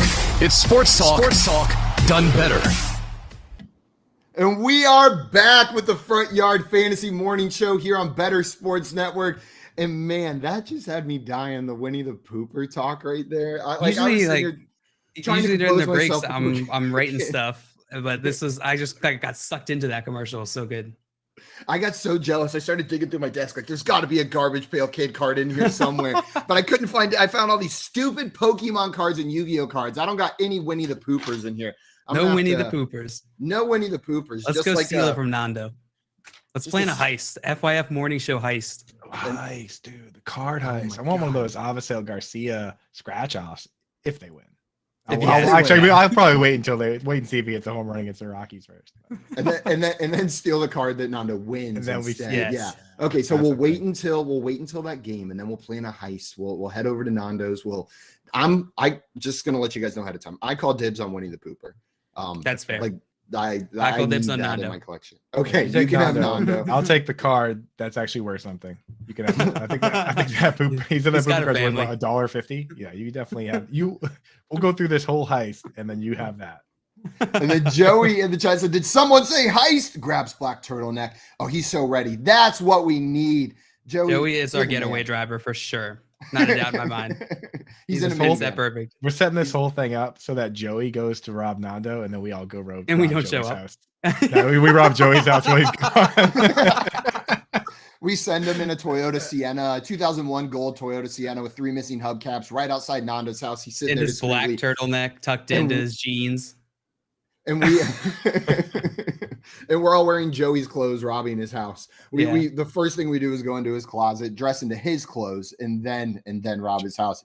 I got dibs on the hat he wears during the videos, the neat videos that he does there, dude. The magic hat, magic hat. He said neat videos. Oh hi. Oh neat. Guys, I know I've seen every one of those videos, and I just wanted to slander them. Of course, I know exactly what he says. Just because he came up to me at the Eskimo. Eskimo. He came up to me at the Expo, and he was like, "Hola." Like, he came up to me at the Expo, and his question for me was, "What are you eating?" I said, "A quesadilla." He goes, "What's a quesadilla?" I said, "Joey, get out of my face." Are you glad you said that, Joe? Joey, it's 7 a.m. Not now, Joey. Yeah, that's what I said. Jordan Loop was there. I was like, not now, Joey. I'm eating my breakfast. Yeah. Guys, before the break, I proposed another situation to you guys. It's a 10-team standard league, so no PPR in this one. So it devalues some of those receiving backs and these high-volume wide receivers a little bit. But the 4 players were Jamar Chase, Joe Mixon, DeAndre Swift, and Devontae Adams. Where are we going on this one? I mean, pretty easy answer for me in a league like this, 10-team leagues. I think wide receivers are a lot deeper in leagues like that. Yeah. So I would take Joe Mixon. DeAndre Swift is, to me, he feels like he's going to be one of the great PPR backs in this league, in line with guys like Alvin Kamara, Austin Eckler. But you have to remember that neither one of those guys has ever had a 1,000-yard rushing season. They do it primarily through catching passes. Yeah. And Joe Mixon, on the flip side, he's not really a guy that racks up huge reception totals. I think he's at like 43 one time, but that was a couple years ago. He's a guy that last year had the 3rd most rushing yards of any player. And they made a lot of improvements to that line. They got Ted Karras. They got Alex Kappa from the Bucs. They got La'el Collins from the Cowboys, who was the 3rd best tackle run blocking per PFF. So I think Joe Mixon is in perfect line for a good standard league season. So give me Mixon in that. Yeah, I'm with you. If this was any form of PPR, if this was half PPR, full PPR, this would be an easy Jamar Chase for me. Yes. I would be going Jamar Chase, no doubt in my mind. But take that away. Joe Mixon is my RB3 across all formats, half PPR, PPR. Like you mentioned, he's not heavily involved in the receiving game, but he's involved enough. He had 48 targets last year, 42 receptions. That's decent for a running back. It's not league winning. It's not going to be what DeAndre Swift, Alvin Kamara, Austin Eckler have, but it's enough to help out a little bit. In a standard league, that matters a little bit less, though. I'll take that top 3 running back, especially in a standard league where wide receivers are devalued. But Jamar Chase, and add even 0.25 PPR, I'm probably going Jamar Chase. Or even 12 team. But hey, I just want to say Jordan Loop in the chat goes, since it's standard, I'd have to ask my grandpa. He says Franco Harris. Franco Harris. Easy with the format slander, guys. There's a lot of leagues out there. And the reason I say that is because there are some leagues that are like 30 years old, and when you win the trophy in that league, you're winning a trophy that's been passed down for 30 years. And like, you can't change the rules sometimes of leagues like that. That is it's a different trophy if you change it. So sometimes you got to keep those standard leagues going. We don't want to slander anybody's format out here, but that's also hilarious. Luke, so thank you. Yeah, but that's also hilarious, and we appreciate comedy. And we appreciate you being mean. Being mean is funny. So yeah, it is always funny. Yeah, I was gonna go. I also believe Joe Mixon is probably the best choice here. I don't think Jamar Chase is a bad choice. If you're gonna pick a wide receiver for the non PPR, aka standard format, Jamar Chase is a pretty good bet. He's gonna have a lot of those red zone opportunities. He's gonna have a lot of touchdown opportunities, and he's not gonna be a big PPR guy most likely. He's not gonna have a ton of targets. He's not gonna be like a Darnell Mooney or a DJ Moore, because he is a baller. He's explosive. And so he gets a little less targets, but man, he does a lot more with them. So I'm okay if you want to go Jamar Chase here. I think Coop's point about wide receiver being deeper would absolutely like push me into going Joe Mixon here. I would believe that the same way. And then Jail, just to your point, Jamar Chase had the second highest yards per catch last season behind Deebo Samuel. Deebo Samuel was at 18.2 yards per reception. Jamar Chase was at 18. So those targets in a standard league, that's something that I'm looking for, right? He's not so dependent on just the volume. Like, he's getting big plays regularly to average 18 yards per catch during the season. Like, that's a pretty high number. So I'm with you. Jamar Chase is not a bad pick, but Joe Mixon, we're all in agreement. Thomas in the chat said, I still feel like Chase is the only player who can give you 35 plus points in a single week, even in standard leagues. Give me that. Yeah, totally fair. I don't think Chase is a bad pick. But it's pretty clearly between Chase and Mixon for me on that one. Guys, while we're going through these, if you want to call in and give your opinion live with us, we would love to have you on. Just hit that call in button and come join the show with us for a little bit. Come hang out, hit some of these with us. Oh, excuse me. Guys, let's hit one more of these real quick. This is a 12-team standard league. There's only 3 options on this one, okay? So 12-team standard. So we're still talking no PPR in this one, but 12 teams now. Up the team count a little bit. I don't know if it makes a difference for you. The 3 players are Tony Pollard, Tom Brady, and Kareem Hunt. So which of those 3 guys would you be drafting? Tony Pollard, Tom Brady, Kareem Hunt in a 12-team standard league. This is a very, very easy Tony Pollard for me. Give me Tony. I'm not taking Tom Brady because it's 1 QB still, I'm assuming. So I'm not interested in Tom Brady. Kareem Hunt is not – I'm not as confident in Kareem Hunt as I am Tony Pollard. And then the standard part of this makes me believe Tony Pollard most likely is going to have way more red zone opportunities than Kareem Hunt. So give me Tony Pollard.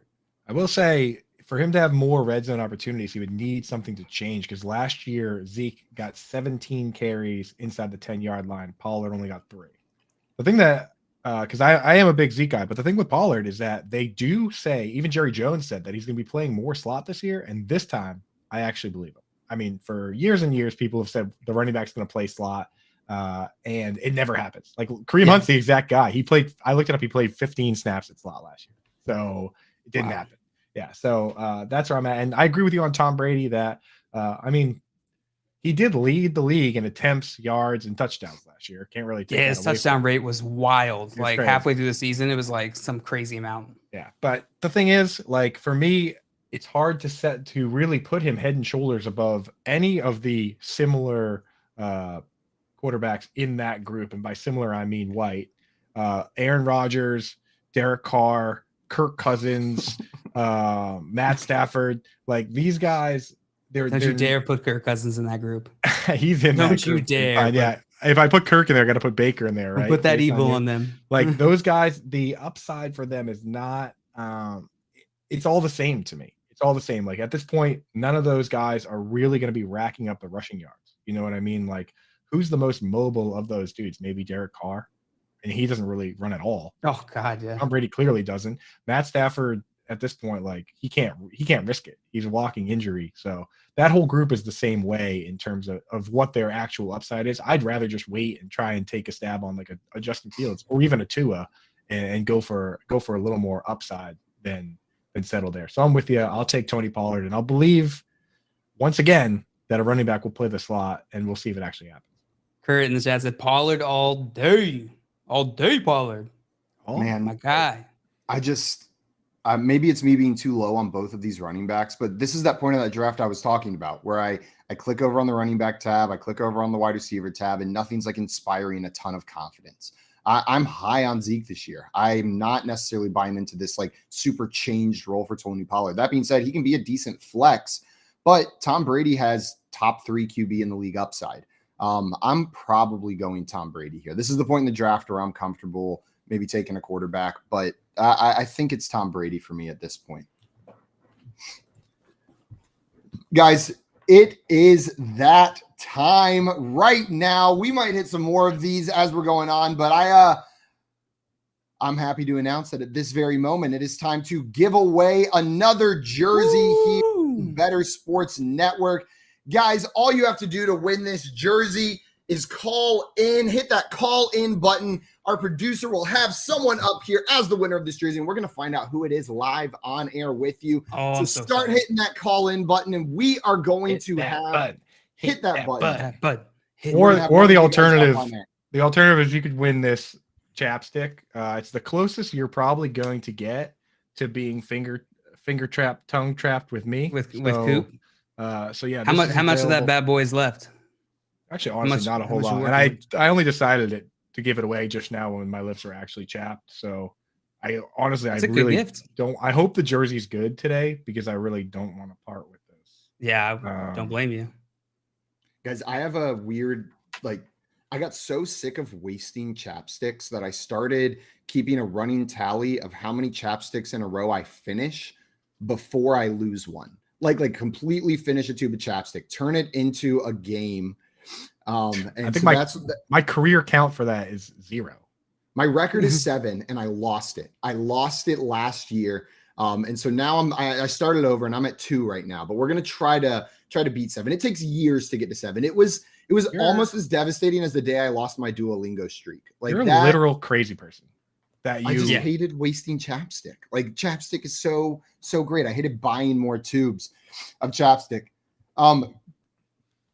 Guys, I'm going to go ahead while we're waiting for our winner of the contest. I'm going to pose another situation to you. We may have a winner before it's time to answer it, but wanted to get this situation in front of you. The next situation we're going to be talking about, 14 team. So big league this time, half PPR.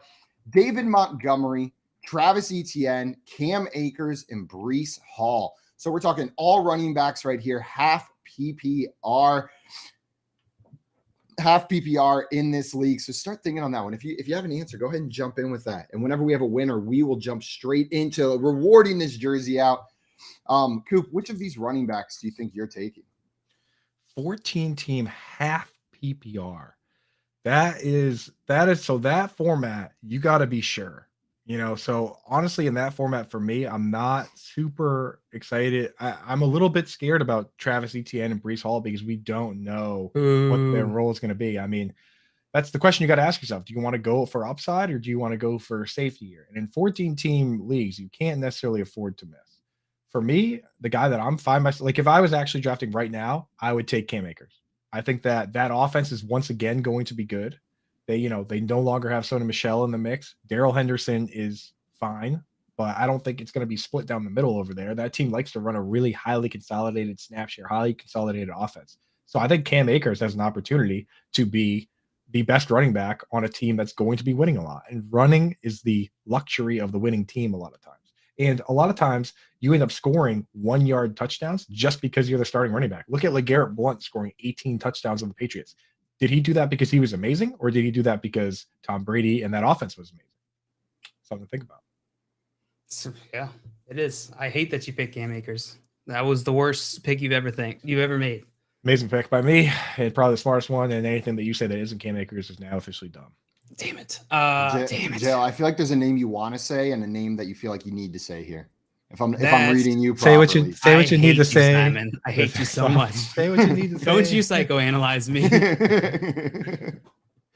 I want to say Travis Etienne. That's what I want to say. Oh, you want him so bad. In a 14-team league, Coop, you mentioned safety, and you mentioned risk, and you mentioned not being able to miss in this league. I think you can't afford to play it safe in a league like this. 14 teams, you got to take your shots, and you got more things have to go right for you to win than in a smaller league.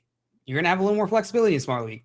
So when I'm looking at these players at this position, this is a spot in the draft, right? I've hit this spot every single mock draft I've done, every single real draft I've done, where it's Travis Etienne, Breece Hall, followed by Cam Akers a little bit, like a few picks later, and then Dave Montgomery like a round later. So I'm going between Etienne and Hall. I'm going to go Etienne. You know, I think Etienne, all the news with Breece Hall recently has flipped these guys. Originally, I had Breece Hall a little bit higher than Etienne, but Etienne just has that upside. I think he's going to be featured in this offense. Yeah, the offense is not going to be good, but I do think they're going to take a step up from last year. I think a lot of people are not giving Trevor Lawrence the credit that he deserves. And you got to remember, Trevor Lawrence and Travis Etienne their friendship, their bond is forged in fire. They all went through college together. There wasn't it was like Travis Etienne, Mike Williams was not there. No, he left. Who's the wide receiver there, Simon? I think it was Samwise Ganji. Samwise Ganji. You're talking about the relationships forged in fire, like they traveled, to Mordor together. Like, dude, these guys they played together in college. Let's not go crazy here. They were together all through their main college career, where they were featured, in which they were one of the best college football teams in the nation. And they had played some of the most difficult games, some of the most competitive games, and they played very well together. So I think Trevor Lawrence played with James Robinson last year and was pounding the table for James Robinson to play over Carlos Hyde.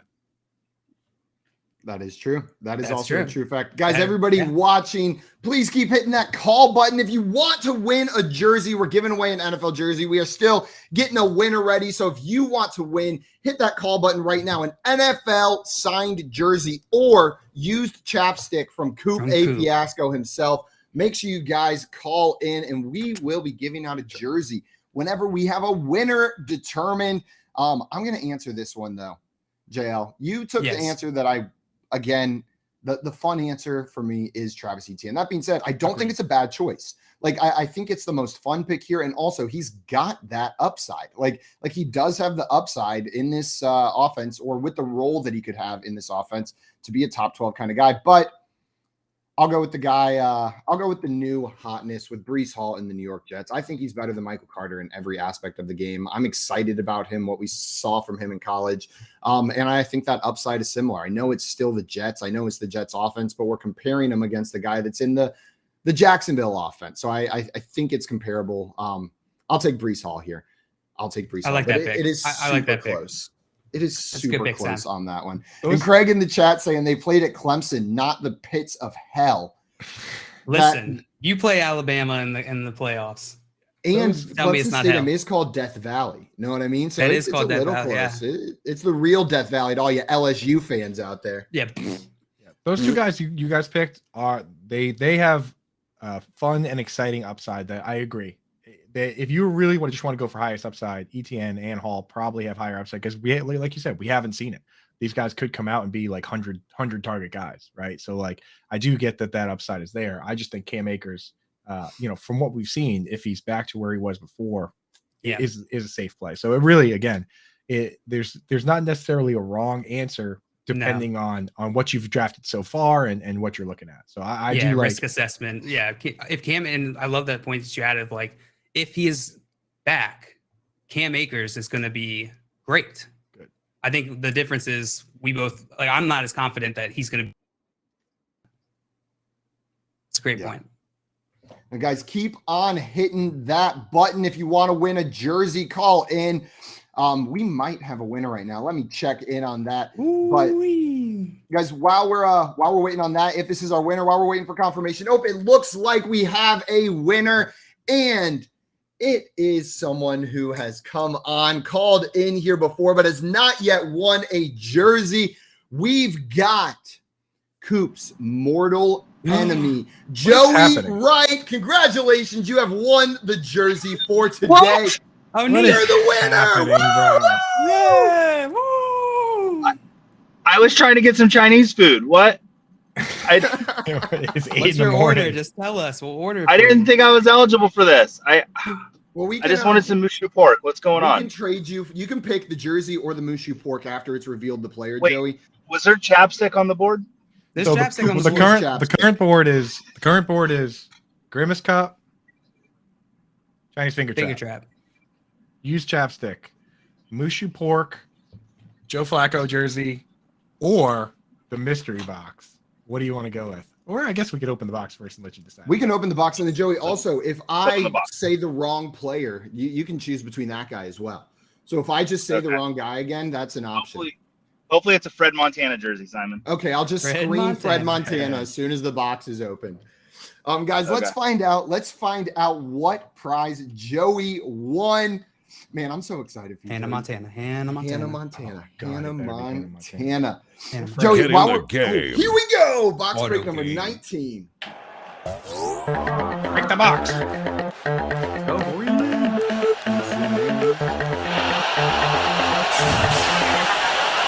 It's Fred Montana. Dante Culpepper, dude. Jersey, Joey. Congratulations. How are you feeling about that? Spicy Culpepper. He's so excited he froze. Look at it. He can't even comprehend it. He can't even talk it up. Dante What's that, Joey? Culpepper. You'll take the chapstick and the Coop can have the jersey? What? I'm seeing all these calls for collusion. I do want the jersey. If people truly think it's collusion, I'm happy to take the chapstick.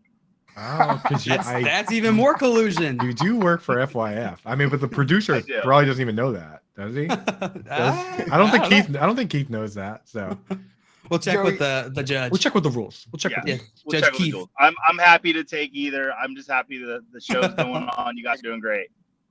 That Dante cheers, brother. Congratulations. Thank you so much. Congrats on winning that jersey, Joey. We will see you. Keith is fired again, obviously. Yeah.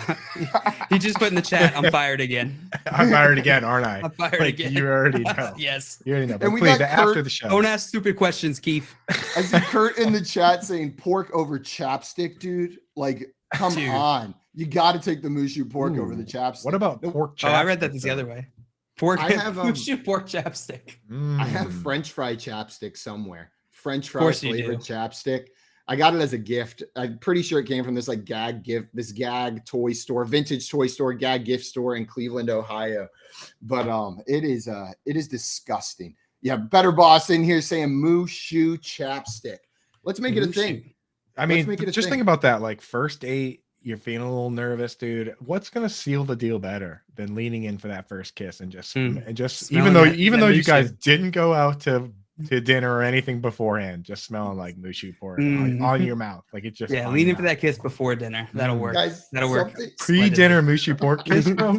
Yeah, dude. Like that's gonna be the one. That's gonna be a story that's told at the wedding. It's like you didn't come here for dating tips. When I smelled that pork on his lips, I knew he was the one. I knew he was the kind of man who pre-games dinner with some Mushu pork. Pre-games dinner with an additional dinner, so he doesn't look like a fatty at dinner eating his whole meal. Why do you smell like Coop's mouth and Mushu pork? I have this awful habit where I think of an embarrassing story, but then I can't not tell it. Like it's stuck there right there. Freshman year of high school, my first high school girlfriend, she was coming over to watch a movie, and she had told me, like, I was expecting my first kiss to happen that night. I'm like 13 years old. I don't have a single leg hair on my leg. Did she tell you? I'm freaking out. Yeah, she told me. Okay, she told me. She's like, and I'm just so you know, I'm gonna lay one on you. 13-year-old armpits, no hair. I'm sweating, and there's nothing to absorb it. Like, and I'm sitting down there, and so I found a brand new stick of Nivea, a Kiss of Moisture chapstick. And then one day, I swear, I must have just been doing this the entire day, like sitting on my couch. Oh, I went through the entire tube, and it like made my mouth numb. Like, and it's like glistening chapstick. It was disgusting. I just used a whole tube of chapstick in one day. That was the first time I finished the tube. Guys, on that note, we've got a lot of awesome stuff coming up. We've got a guest. We've got Vinny Iyer joining us shortly, then an ADP update, and we're going to roast Keith's draft a little bit later. You're not going to want to miss that. Any opportunity to rip on Keith. Can we still do that if he was fired? Well, he has to finish the show, dude. Because like, you're right. We can rip on him until the show. If he wants that LinkedIn endorsement, he better finish the show, because I will not give that out just easily. Because and then we're going to play some poll perception later as well. So make sure to stick around for all of the awesome stuff we've got coming up. And congratulations to Joey on winning that Dante Culpepper jersey. Yes, Joey. Sports talk done better.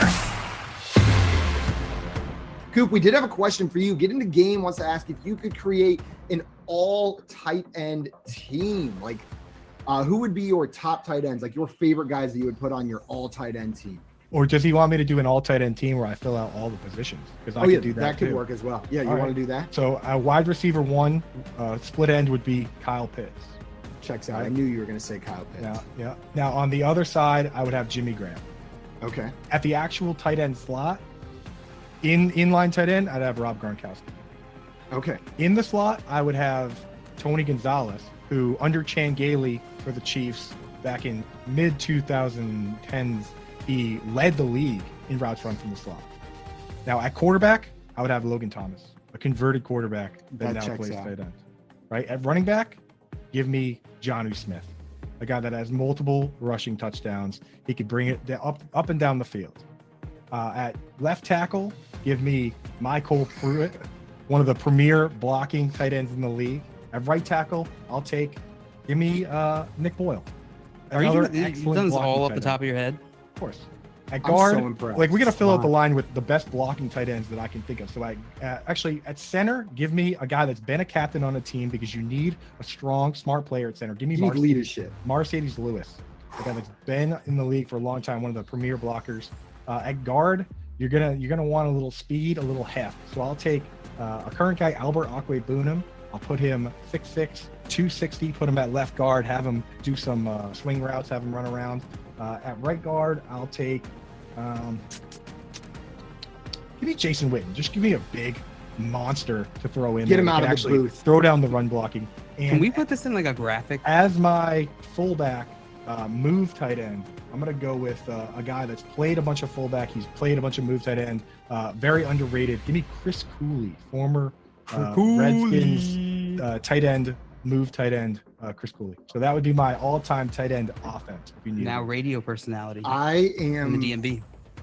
I am so impressed. Not just like you didn't just pull out those names and you didn't stop after the positional guys. You said we're talking O-line here too, because that's an important part of the offense. Coop, I could not put together a better all tight end team right now. Now put a full depth chart together. You'd be insane to do it. Punter. I feel like a maniac just having done that. Who's the punter and who's kicking field goals? Punter easily is going to be Algie Crumpler, because right off the top of my head, I've ever heard. Kind of sounds like punter. Seems like he could boot the ball. Crumpler the punter. Crumpler punter. And then for kicker, we just want to have as many all-time greats on the roster. So give me Antonio Gates. Better Sports Network. It's sports talk done better. We are back, everyone, here with the Front Yard Fantasy Morning Show here on Better Sports Network. And I see Better Boss in the chat coming in saying, we forgot the all-time tight end head coach. Gotta be Ditka. Do you agree? Is Ditka the head coach? Man.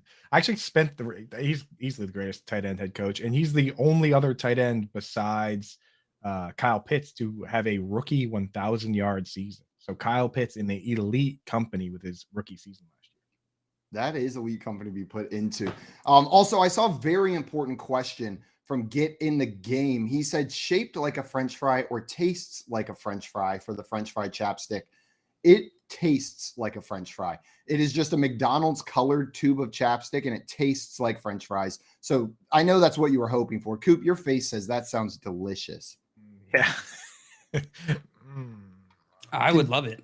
Yeah, that's like most of my diet is French fries. So honestly, like I say other things are my favorite food. Like I'll say like raw oysters are my favorite food, but then you put a plate of raw oysters or a plate of like cheese fries in front of me, I am picking the cheese fries every single time. I'm just embarrassed to say cheese fries are my favorite food. I feel like, you know what I mean? Like that can't be your favorite food, a plate of cheese fries, but I'd pick it over everything just about. I have that conundrum when I'm like, you go to like a fancy like Michelin star dinner and they bring out like 5 courses and like the third course is like this little tiny like piece of lettuce on a plate and you know it's fancy and you know it's supposed to be really good, but like I can't help but think like, yeah, this is good, but like, have you ever had a double cheeseburger from McDonald's? Like, I'm just doing too much. Just like you're doing too much. Yeah, like, that's why delicious poison.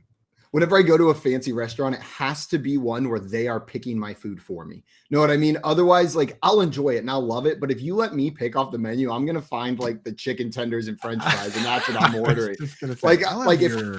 I love a Bud Light.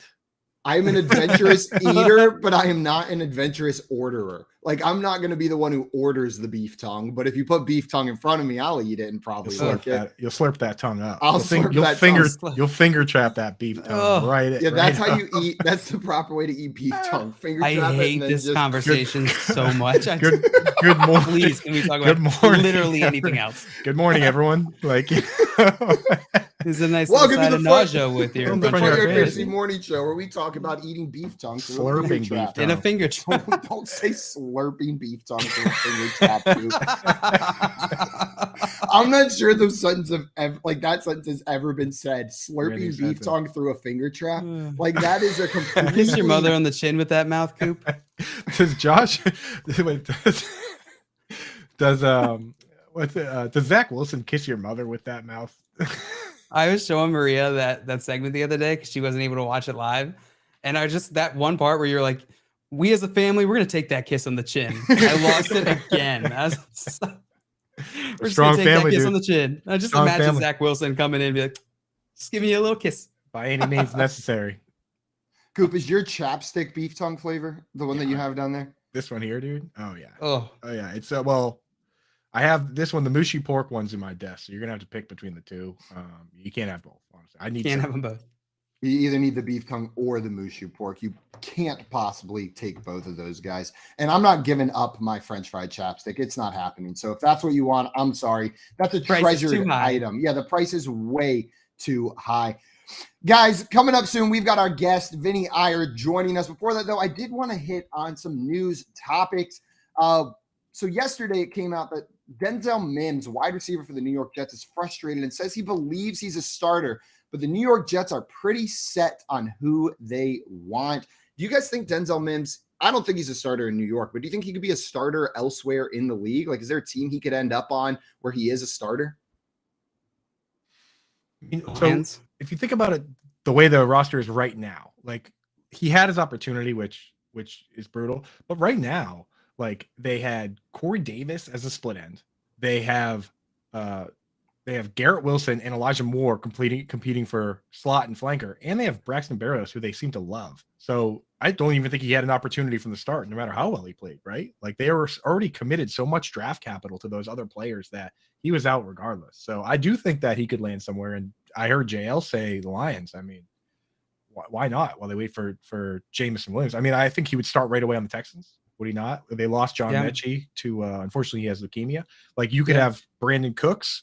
They could have Nico Collins at split end and Brandon Cooks at flanker, and he would beat out Chris Conley or whoever they have right away. I feel like I feel like the Jaguars could just throw the bag at him, see what happens. Right. Trade him. Well, actually, they already have 2 tight ends. That was 100% a joke. I don't think they'll do that. That was a Christian Kirk joke. Oh, okay. Yeah. I mean, another $20 million man. You know, maybe he's not a $20 million man, but he could be a $10 million man there in Jacksonville. Better Boss in the chat saying Green Bay as an option for Denzel Mims as well. What about the Bears? I just feel like the Bears are full. It's not good, but the Bears are full. You don't want Darnell Mooney losing any targets. That's all. Yeah, they're not going to sign any other wide receivers there. Denzel Mims is not going to command. No, and if he signed with the Bears, I wouldn't be too concerned about Darnell Mooney. I wouldn't move Mooney down because Mims signed with the Bears. That's how that's how I'm feeling about Denzel Mims. I don't think it's too fantasy relevant, but sure, he was a second round draft pick just 2 years ago. It was 2020 that he came out, if I'm not mistaken. How much if you're a team that's wide receiver needy, so one of these teams we mentioned, the Lions, how much would you be willing to give up to get him? Like, as the Lions, are you giving up a draft pick, a 6th, 7th round pick, anything higher than that? So when I am trying to figure these out, when I'm trying to figure these out, what I do is I look at whether it benefits the Jets to trade him. For instance, I looked at Dan Arnold and the possibility of him getting traded. If they were to cut Dan Arnold, it would cost them $2 million on the books. But if they were to trade him, they would actually take $1 million off the books. $1 million goes with the player. So that player is much more likely to be traded for like a 6th or 7th round pick, a meaningless pick, because some of that money goes with them. And while I was just using that Dan Arnold example, because I love Evan Ingram and I want Dan Arnold to be traded, it was able to stall and pull up the actual numbers here. And if he were traded, so if he were released, they would have $1 million against the cap. If they were to trade him, they save like $375,000, which it's not nothing. It's a little something, right? So if they were going to consider, right. So a lot of times what happens is, like, if these guys are on the roster bubble and they could be cut, then you're willing to trade them for later round picks. So I wouldn't be surprised if Denzel Mims, if he were traded for the compensation to be, something like a 6th or 7th, because, or, maybe a 5th, 6th, 7th. But, it was the same thing with N'Keal Harry. The Patriots saved like $650,000. So the more the team saves, the lower that pick can be. It just ruins their leverage, doesn't it? Like in these, every other team in the league knows they're probably going to cut this guy. This is just a plus for them. They need to get rid of him. So they're not willing to offer as much. It just takes away the leverage. And you see that all the time. I see people like shocked at trades like Amari Cooper went to the Browns for what? Know what I mean? Like we see people that are shocked at like the sticker price, for lack of a better word. Like they see what was given up for a player that they think is a higher caliber, and they're just offended automatically. But there's more that goes into it. That's a great point, Coop. I see Get in the Game with a question in the chat, wants to know, how you liking Drake on the Ravens now? That's how I read it. Like, how you like me now, baby, over here now on the Ravens? I know, because we were talking about yesterday about how we're not interested. What about now? You interested now, Coop? You got your Flacco Ravens jersey on. Is that inspiring any Kenyon Drake love? Yeah, as a Patriots fan, like, it's almost blasphemous that I own this jersey. I don't know why I have it. Dude. They used to beat us in the playoffs, like one of the only teams that beat us in the playoffs. So yeah, and channeling my inner Ravens fan. I'm gonna send you a Ravens jersey now. This my inner Ravens fan this now. Big. But I think, given that Gus Edwards is on the pup list and they cut Tyler Beatty, who is kind of a deep but fun sleeper name, and J.K. Dobbins is probably going to start slow. He actually is kind of interesting. If you're going zero, so when you go zero RB, you fill your bench with two kinds of players, right? The long-term upside players and players that you might have to start right away. Kenyon Drake becomes that one of the names where if you have nobody to start, why not give him a shot, right? Like if you're drafting, you're filling your bench with like Alexander Madisons and guys like that who you can't use right away. You got to find somebody like a Rex Burkhead or a Kenyon Drake to actually put in your lineup. So Kenyon Drake in that particular build is kind of interesting for the short term if you are desperate, and that's how zero RB works. You're just like throwing things against the wall, hoping something sticks. And I see Kevin Tompkins in the chat. He said, Coop mentioned zero RB. That's my bat signal right on cue. That is so He was actually in a dead sleep. He just woke up. He's like, what's a zero RB? It's like Coop whenever anyone mentions Evan Ingram. He jumps out of bed at all hours of the night. Also, love that he just listens to us in his earphone as he sleeps at night. Yeah. We got to find somebody now that Keith has been fired. We have to find somebody that to fill his job. The one criteria is that how to hit the ban button in the chat when someone slanders Evan Ingram. And the only second criteria is that you're not Keith. Yes. So that second part is actually super important. Yeah, very important because we made the mistake before. Yeah, but Keith is hired again for the rest of this show, obviously. Yeah. Guys, coming up shortly, then you're done. We've got Vinny Iyer joining us live on air to talk some fantasy. We're going to be talking some ADP update and then roasting Keith's draft. I know that's what everyone is here for. And then we're going to play some poll perception a little bit later as well. So make sure you're hanging around for all of that coming up. Corey Nando and Friends, presented by Mayo Media Network. Corey, I pulled this down. Like, hearing Ravel got me all like, oh man, collectibles. Check this out. Look at that. That's like what? Pro Stars. That's Michael Jordan and Wayne Gretzky. Ooh. It's an official like a still from the cartoon. Oh, that's pretty dope. I like that. Where'd you get that from? Yeah, on eBay. It was like $45. It's authenticated. I got the authentication right here. Oh, that's cool. I like that. I really like. Started going to Comic-Cons and they had all these cartoon animation cells. They're called. Yeah, I never been to a Comic-Con before. I like to sleep on Saturday mornings. No,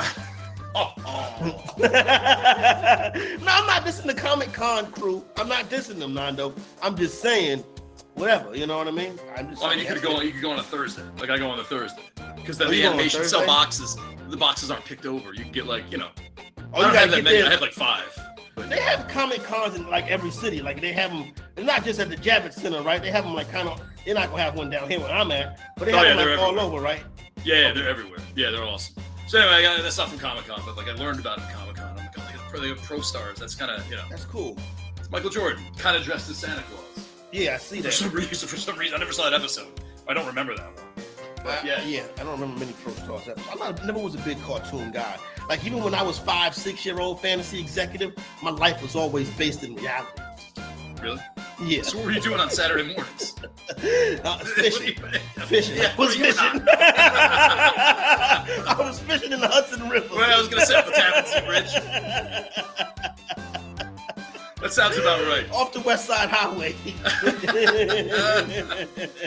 Producers remember Pro Stars. You remember Pro Stars in the chat room? Like it was amazing. It was Bo Jackson, Wayne Gretzky, and Michael Jordan. Which I later found out in life it wasn't the real voices. Which it doesn't take that long to voice a cartoon. You think Michael Jordan, when he was on top of the world, was going to voice a cartoon? How long are you? Look, I mean, it takes this long as we're doing the show to step in there in front of a microphone and be like, Michael Jordan, Wayne, let's go get the bag. Michael Jordan like to gamble, smoke cigars. You know what I'm saying? I really don't see Michael Jordan pulling up to the animation studio to voice a cartoon. You assume he would have made a little more money. He got all the money in the world. I guess you're right. Yeah. He's a shoe mogul. Yeah. Michael Jordan don't need no money. Maybe not at the time.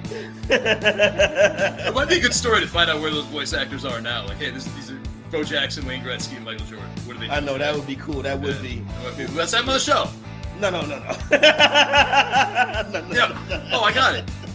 We'll get those 3 voice actors to come on and do this year's Christmas special. Oh, that's not a bad idea if we can find them. Make bets and follow your fantasy team while you buy, sell, and trade collectibles in real time. Only. What's up, everyone? Welcome back to the Front Yard Fantasy Morning Show right here on the Better Sports Network. It's where it lives. It's where we love for it to live, on the Better Sports Network. Guys, we jumped off. What were we talking about right whenever we jumped off? My Denzel Mims is what we were talking about. Sports. We were talking about sports. And then I think we were talking about Joe Flacco a little bit and how you thought he was the greatest quarterback of all time, right, Coop? Yeah, that's true. That's true. I thought that was like a meme. Know what I mean? I thought like the Joe Flacco elite thing was just a meme that they did. And then I went to a bar with JL in Baltimore and I sit down next to this guy in a Flacco jersey and I made some like elite joke and it was not a joke. Like I realized very quickly how seriously that man took Joe Flacco being the greatest quarterback of all time. That man pulled his iPhone 3 out of his jean short pockets and showed you on his cracked screen how good Joe Flacco has been in the playoffs. And then Simon pulled out his iPhone 3 with the cracked screen. And then they both exchanged beeper numbers. Yeah. It was a hilarious interaction because Simon like makes an obvious joke. He's like, "Oh yeah, because Joe Flacco's elite, right?" And the guy's like, "Yeah." Guy pulls out a butterfly knife. He's like, "Yeah, he is." Better not be joking. What's it? Like, I don't know if he realized I was joking, but I very immediately realized that he was not joking. And so I tried to eject from the conversation before he realized I was making a joke because I did not feel safe in that moment. That man was all about Joe Flacco. But guys, we ended up talking a little bit about Denzel Mims, but there was some news, a player that has already moved, maybe another disappointing early round wide receiver. The Eagles traded former first round wide receiver Jalen Reagor to the Vikings. Coop, I saw you smiling a little bit whenever I said that. You got something to say here? This trade is one of the funniest ones of all time when you consider that there's a video out there of the Vikings draft room, and it is super tense. And they're watching the board, and they're like hoping their guy doesn't get taken. And then the Eagles take Jalen Reagor, and everyone in the room busts out laughing. Like they're literally laughing out loud, and they go, "Oh my God, we'll take Justin Jefferson here." Right. And then they take Jefferson. And now after, that everyone in the entire city of Philadelphia was super upset about that video. But now after all that time, they go back and also get Jalen Reagor. So now they have both those dudes. It's just like, I couldn't have picked a better team for him to get traded to after what happened on draft day. Absolutely, guys. And guys, about to join us right now. We can ask him his thoughts on this trade. We've got Vinny Iyer joining the show right now. Vinny Iyer is an NFL and fantasy football writer at Sporting News and the host of Locked On Fantasy Football and a Jeopardy champion. My man, Vinny, thank you so much for taking the time to come on with us this morning. Yeah, no problem. Thanks. I'm really excited to be on. So let's get to it. Let's get to it. Happy to have you. What we were talking about right before you got on here was the Jalen Reagor to the Vikings trade. So real quick, I just want to get your opinion on what you think about this move. Is there any fantasy relevance with Jalen Reagor? Does it affect any of those other pieces there in Minnesota? Well, I feel bad for the Eagles because they decided to take Jalen Reagor ahead of Justin Jefferson, and now those guys are teammates. So I don't know what that means, but you look at this third receiver question mark. Is it KJ Osborne? We've seen a little bit of Jalen Naylor. I don't think he's going to be a guy that they're going to look to for key production this year. We're not sure about Irv Smith Jr., how healthy he's going to be. So it's really finding that third target. Is there someone who that can step up? Osborne would seem to be the guy he flashed last year. So that's where I would feel it right now. If I'm still going to say guy comes behind Justin Jefferson, really Adam Thielen started fade. He's pretty much just a red zone threat at this point. So they need someone to step up in that number 2, number 3 receiver role. So I think it's good to just explore their options. But Reagor, what a bust for the Eagles. They had to go out and get Devonta Smith in the first round the very next year. And they had to make the trade for A.J. Brown, giving up a first rounder there. So they had to make up for that mistake rather quickly in Philadelphia. Yeah, that's rough. I personally think I'm a little more bullish on Adam Thielen than you, just because they didn't make a move until now. You would think if they felt that Thielen was declining, they would have drafted somebody or added somebody. But I get what you're saying, and Vegas is kind of on your side too. They have his over/under fairly low. We're gonna pop him out real quick and see if we can come back. I'm not sure if on your end, but there's a little bit of static there. So I think it's our end. We can get. I think it's actually Keith's fault. It's 100% Keith's fault. Which makes me feel fired. Can you blame him? We just owning it in. But no, we brought him back over the break. Unintended. And this is what he does. This is what he does, dude. I know. Just time and time again. We forgive him, and he just keeps keeps slapping us in the face. Yeah. So, Keith, we're going to give you one last chance to bring Vinny back with a better connection. And this is it, Keith. This is the moment. This is honestly a defining moment for you. Keith, I just want you to know that I'm rooting for you. The chat is clearly rooting for you. I know JL, Simon. I'm rooting for your demise, 100%. Rooting for his I'm Team Keith. So we've got a lot of people in your corner, a lot of people that are in the other corner, ready to do, in the blue corner. But I'm red corner. I'm Keith corner. Let's see if we get Vinny back. What's up, Vinny? Welcome back. Yeah, it feels like I never left. Feels like I never left. Exactly. You've been here the whole time. Dude, Keith comes through. Beautiful connection, dude. You sound. Yes, there was a little static before, but you sound amazing now. And I see Fantasy Nav in the chat saying, I think the audio was messed up because there aren't enough fun taps. We did it. Yes, the chat fixed it with all the fun taps on that fun button. But smash that fun Smash button. that fun button. Yeah, smash it for Vinny. Let's go. Let's get fun up in here. Oh, go follow Vinny's. Then smash that fun button. Vinny, yesterday when I was scrolling through your Twitter, and I just have to tell you, you have done something that is on my dream list, bucket list. It is the thing that I want to do most. Competing on Jeopardy. Can you tell us a little bit about that experience? Because man, that might be my favorite show of all time. It's up there in the list. What was that process like? Shows.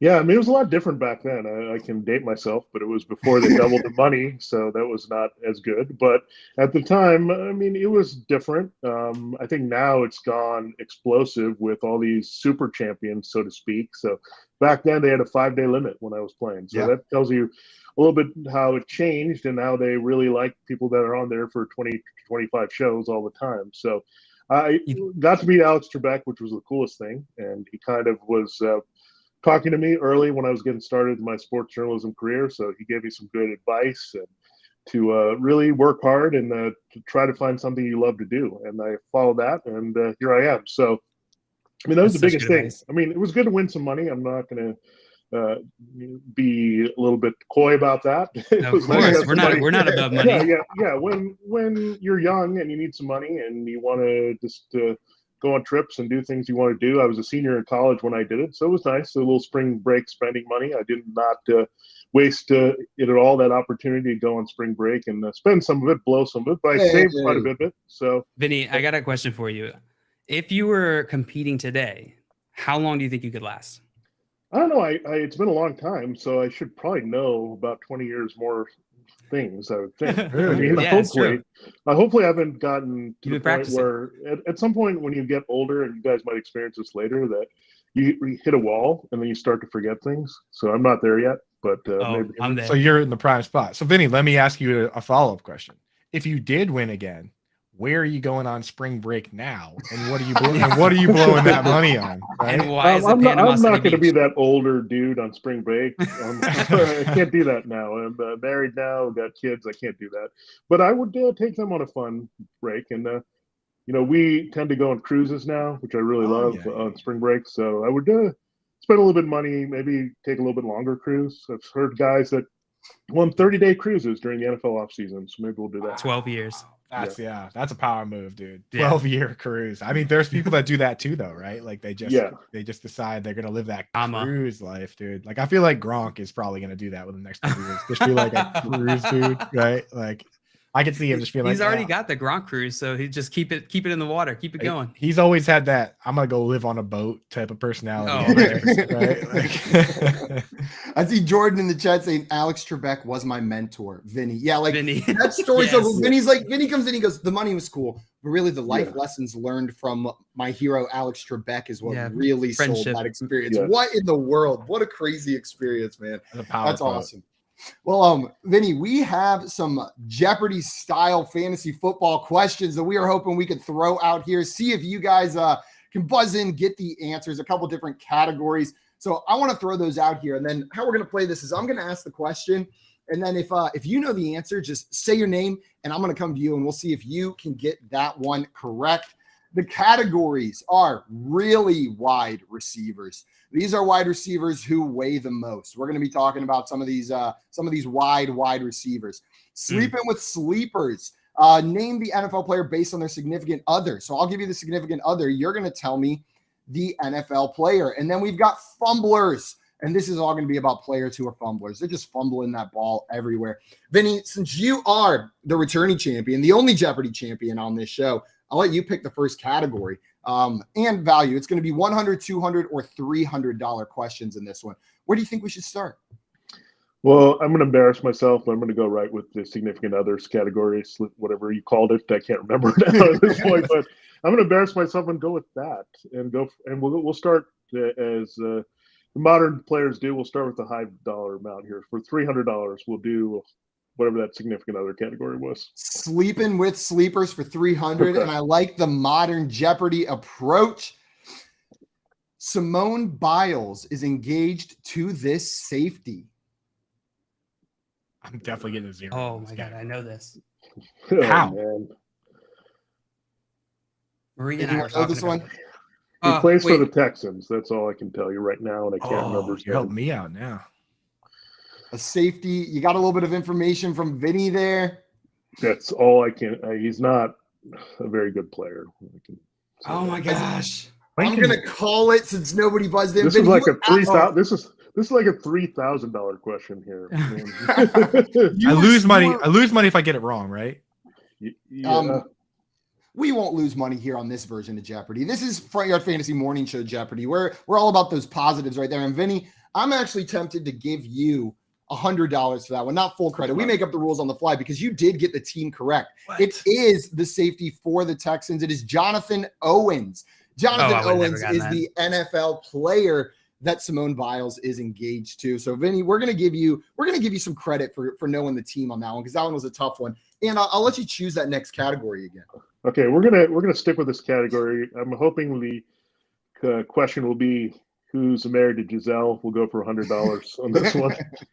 Yeah, that's the only one I Here's know. the $100 question. Lauren Wood is married to this wide receiver. Who's Lauren Wood? The person married to this NFL wide receiver. Oh, all right. Well, actually, that changes everything. I'll give let's give a go hint. with. Okay, go ahead. If no one knows it. Lauren Wood is currently married to this free agent wide receiver. Oh, okay. JL. I think I know what it is, but Did I say it? It's me. Let's go with Will Fuller. How do we buzz in? JL, you're incorrect. Say your name if you want to buzz in. Coop. Okay, Coop. Is it Odell Beckham Jr.? It is Odell Beckham Jr. is the correct answer. Oh boy. Coop, we're going to give you 100 right there, and you get to pick the next category. All right, let me get these fat wide receivers for.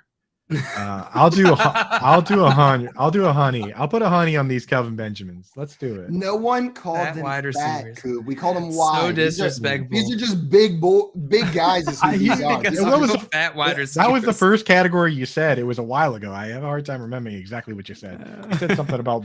It's like Michael Scott trying to remember people's names. Yeah. What dollar amount did you say? 100. We're gonna go with the lowest one first. Is that 100. bad strategy? Here we go. Probably. Weighing in at 225 pounds. This wide receiver was the 18th pick in the 2022 draft. Coop. Okay. 18th pick means he was right after.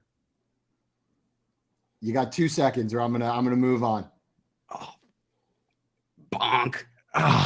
Oh, we're gonna move on. Anyone else have a guess? Vinny, JL. I'll take a guess, Vinny, here. I think it's Garrett Wilson, but I could be wrong. I think I'm too far down. It's either him or Jahan Dotson. I know who it is now. You're a little bit further down. JL, before we go back to Coop, do you want to take a guess? Bayless Woods. I'm sorry. Bayless Woods. I was thinking But 18th it's round. Jones. I was thinking Lauren 18th. Wood. I was thinking 18th wide receiver off the board, but you said 18th overall. pick, now I know right? who it Yes. is. Yeah, it's Oops, Traylon now I know. Burks. Yeah, that's who it is. I It didn't even is hear the part about the Traylon pick. Burks. It is Traylon Burks. Give me 3 points. Come on, I misheard the question and the I'll give you category. 3 I misheard moral it. points. I'll give you 3 moral points, Coop. So you guys are tied right now, 100 to 100. But Coop is in the lead on the moral victory section of this show.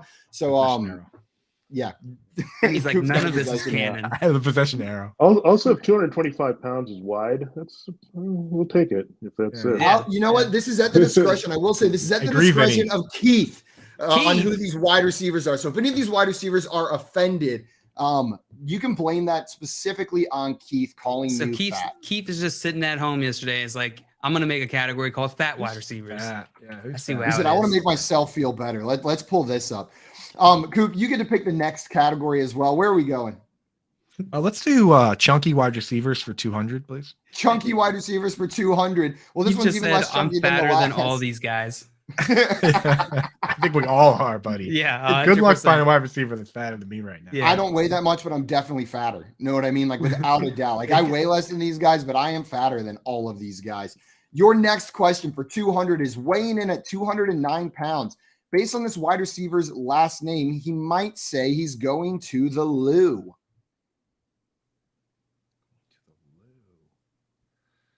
Um, 209. What's a loo? I think it's It is slang for a bathroom in some places.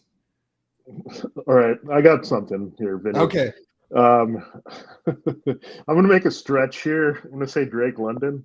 Drake London is absolutely correct, Vinny. In London, Great he would say job. go to the loo. That's that Jeopardy mindset right there, playing the puzzle That's game. that grand champion. That's mindset Vinny. right Yeah, there. Vinny's I a was, champ. I was trying to think of, I didn't want to say what words I was thinking of, but like, Jimmy Bathroom, right? yeah, or Jimmy Bathroom. Jimmy Urine. Right. Yeah. I just kept thinking Lamar Jackson. I'm like, I will say, Could be a I wide thought Drake receiver. London was heavier than that. I thought he was a bigger boy than that. Yeah, I thought he might have been the guy that was the heavier guy. Yeah.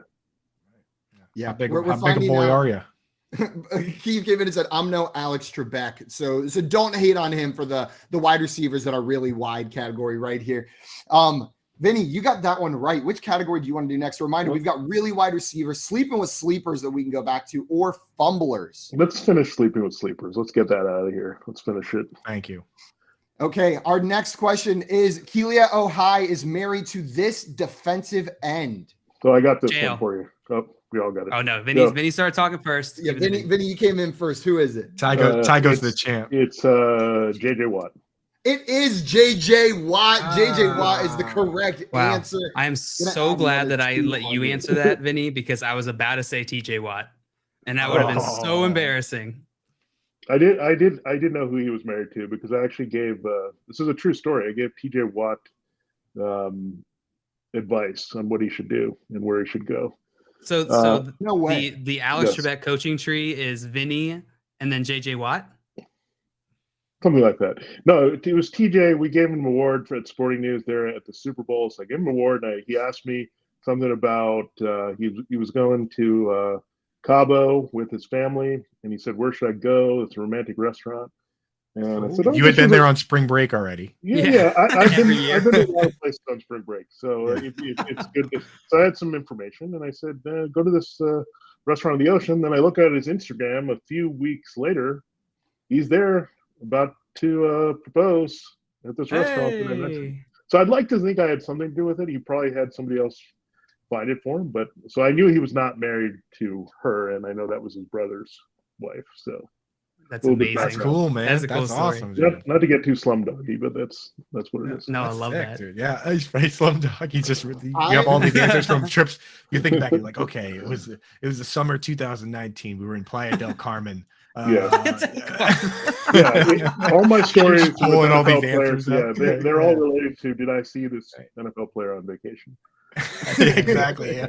I saw him, dude, and I was like, his bathing suit was definitely a large, so he had to weigh at least 218 pounds. The answer is Deshaun Jackson. That is my favorite thing, the Slumdog Millionaire moment. Slumdog answering trivia questions. You're like, I don't know if any of you guys have watched the new Nathan Fielder show, The Rehearsal, but he stages some like Slumdog moments for some people right there, and it's incredible. That show, it hurts to watch, but it is so good. Vinny, you got that one right. We did finish up the Sleeping with Sleepers category. We have the $300 question left in really wide receivers, and then all of them in fumblers. Where would you like to go? You got a big lead right now, too. Okay, let's just go with fumblers. Let's start with that. We'll start easy for everyone with $100. $100 in fumblers. For $100, this quarterback led the league in fumbles in 2021. Coop. Yes. Daniel Jones. I am sorry. That is incorrect. JL. Okay, JL. Oh, no.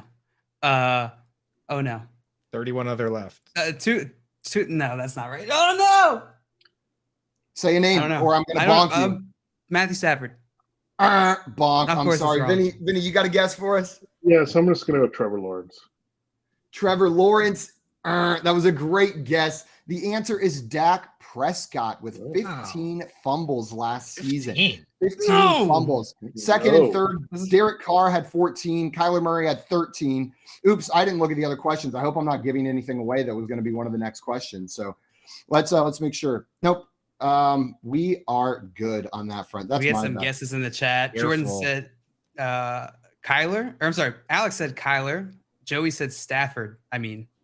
After saying Fields, and then changes guess to Stafford. Yeah, Joey, it's embarrassing to change your wrong answer to a different wrong answer. Yeah.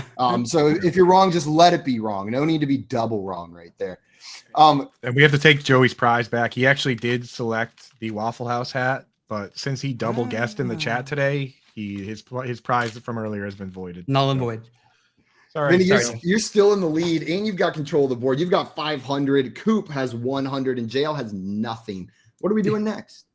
We're going to go ahead and go back. Let's get out of there and go back to the widest wide receivers for 300. We're going to take the last wide receiver question, weighing 216 pounds. This wide receiver has the same last name as a president.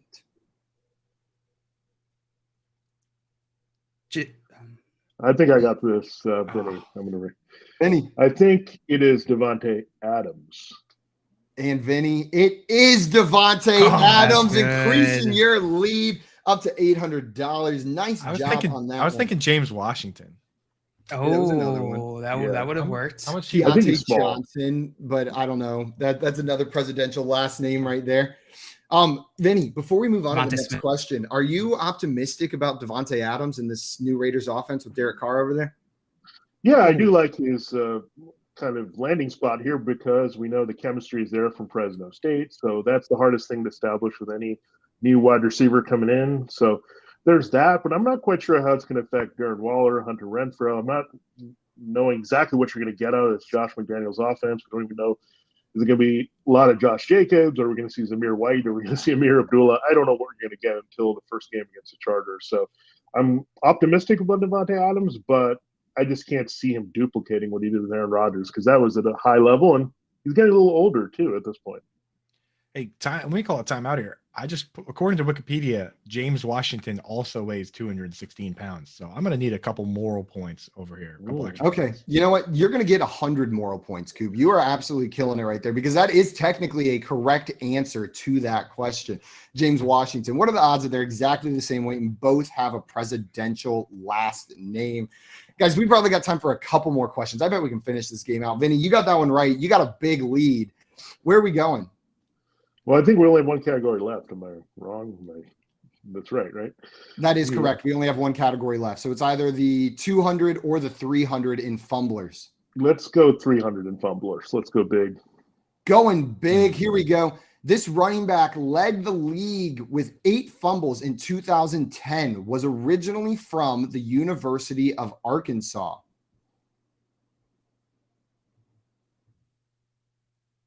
Back to 2010, a running back that led the league, and he was from the University of Arkansas. I have 2 guesses here, Vinny, but I have 2 guesses. I mean, there's only 2 that could be. Oh, man. Well, actually, there's 3 now. Darn it. I thought there was only 2, but there's 3. I'm going to say it is Darren McFadden. Unfortunately, that's incorrect. That's where I would have gone as well. Coop, JL, do either of you guys have a guess? I don't know colleges very well. I'm more of an NFL guy, so that's what's has me hung up. But I know guys that fumble a lot. I'll take 2010. I'll take a stab and say that it was Adrian Peterson. Adrian Peterson. That is incorrect. JL, do you have a guess, or do you guys want me to give a hint? Give a hint. Okay. He was drafted in 2008 in round 7 by the Denver Broncos, but played also on the Cleveland Browns, and on the Kansas City Chiefs, the Tampa Bay Buccaneers, and the New York Giants. JL. Okay. No. Changing your mind. He was my other guess. You got to take a guess, dude. I was going to say Devontae Booker, but then I realized it's 2010, so he's probably didn't. Can I provide one more hint too? Can I do it? Yes. Okay. He was on the cover of Madden too. Oh, okay. I got it now. You know the answer, Vinny? I know. Give us the answer if you know it. Yeah, I do know it. So it's not Felix Jones. That was my second option. The third option I forgot about was Peyton Hillis. He was the third guy in that backfield. It is Peyton Hillis. Nice job, Vinny. And looked like Joey in the chat got that one. Peyton Hillis figured that one out. The Bucks fan, I think maybe the Bucks clue gave it away for him right there. Well, Vinny, you still got a big lead, and we got one question left that I think we can just roll right into. This is a $200 question. In 2001, this QB led the league in fumbles. You could say he wasn't much of a wrangler. Hey, Coop. Okay, Coop. The Wrangler gives it away, right? Maybe it's it's a misdirect. It's gotta be Brett Favre, right? It could have been a misdirect, Coop. It jeans could have been a misdirect. It's Brett Favre. It's Brett Favre with the jeans commercials. Coop saw the clue that time. Gonna add $200, but Coop, it's not going to be enough to beat Vinny on Front Yard Fantasy Morning Show Jeopardy. Vinny, you're a champion this morning. Now you're a 2-time Jeopardy champion. I don't know how many times you won before. Vinny. Congratulations. How does it feel? Speech. It feels all right, but really, it's just being able to hang out with you guys is Oh, you sweetheart. Yeah, you know Dick exactly what that's. We love you, Vinny. Yeah. Vinny, you come in and you're immediately charming. Like we ask you about Jeopardy, He is and you the don't go, it was about the money I won. You go, it was about the journey with Alex Trebek. And then we get to the end and we're like, how does it? And you're like, winning was all right. But hey, I'm in love, I think. This is love, Vinny. Vinny, I'm gonna reach out for some career advice. We're gonna build out this coaching tree. Producer Keith says, "Can I work for Vinny? He's so nice." He is in the market for a job if you want to hire. We are him. rehire Keith. You're rehired so that we can block you from working for other people. Get in that back room. Keith. Get back in there, Keith. Man the chat. So, Keith, you're staying here with us. Vinny, we wish you could stay with us too. Yes, we do.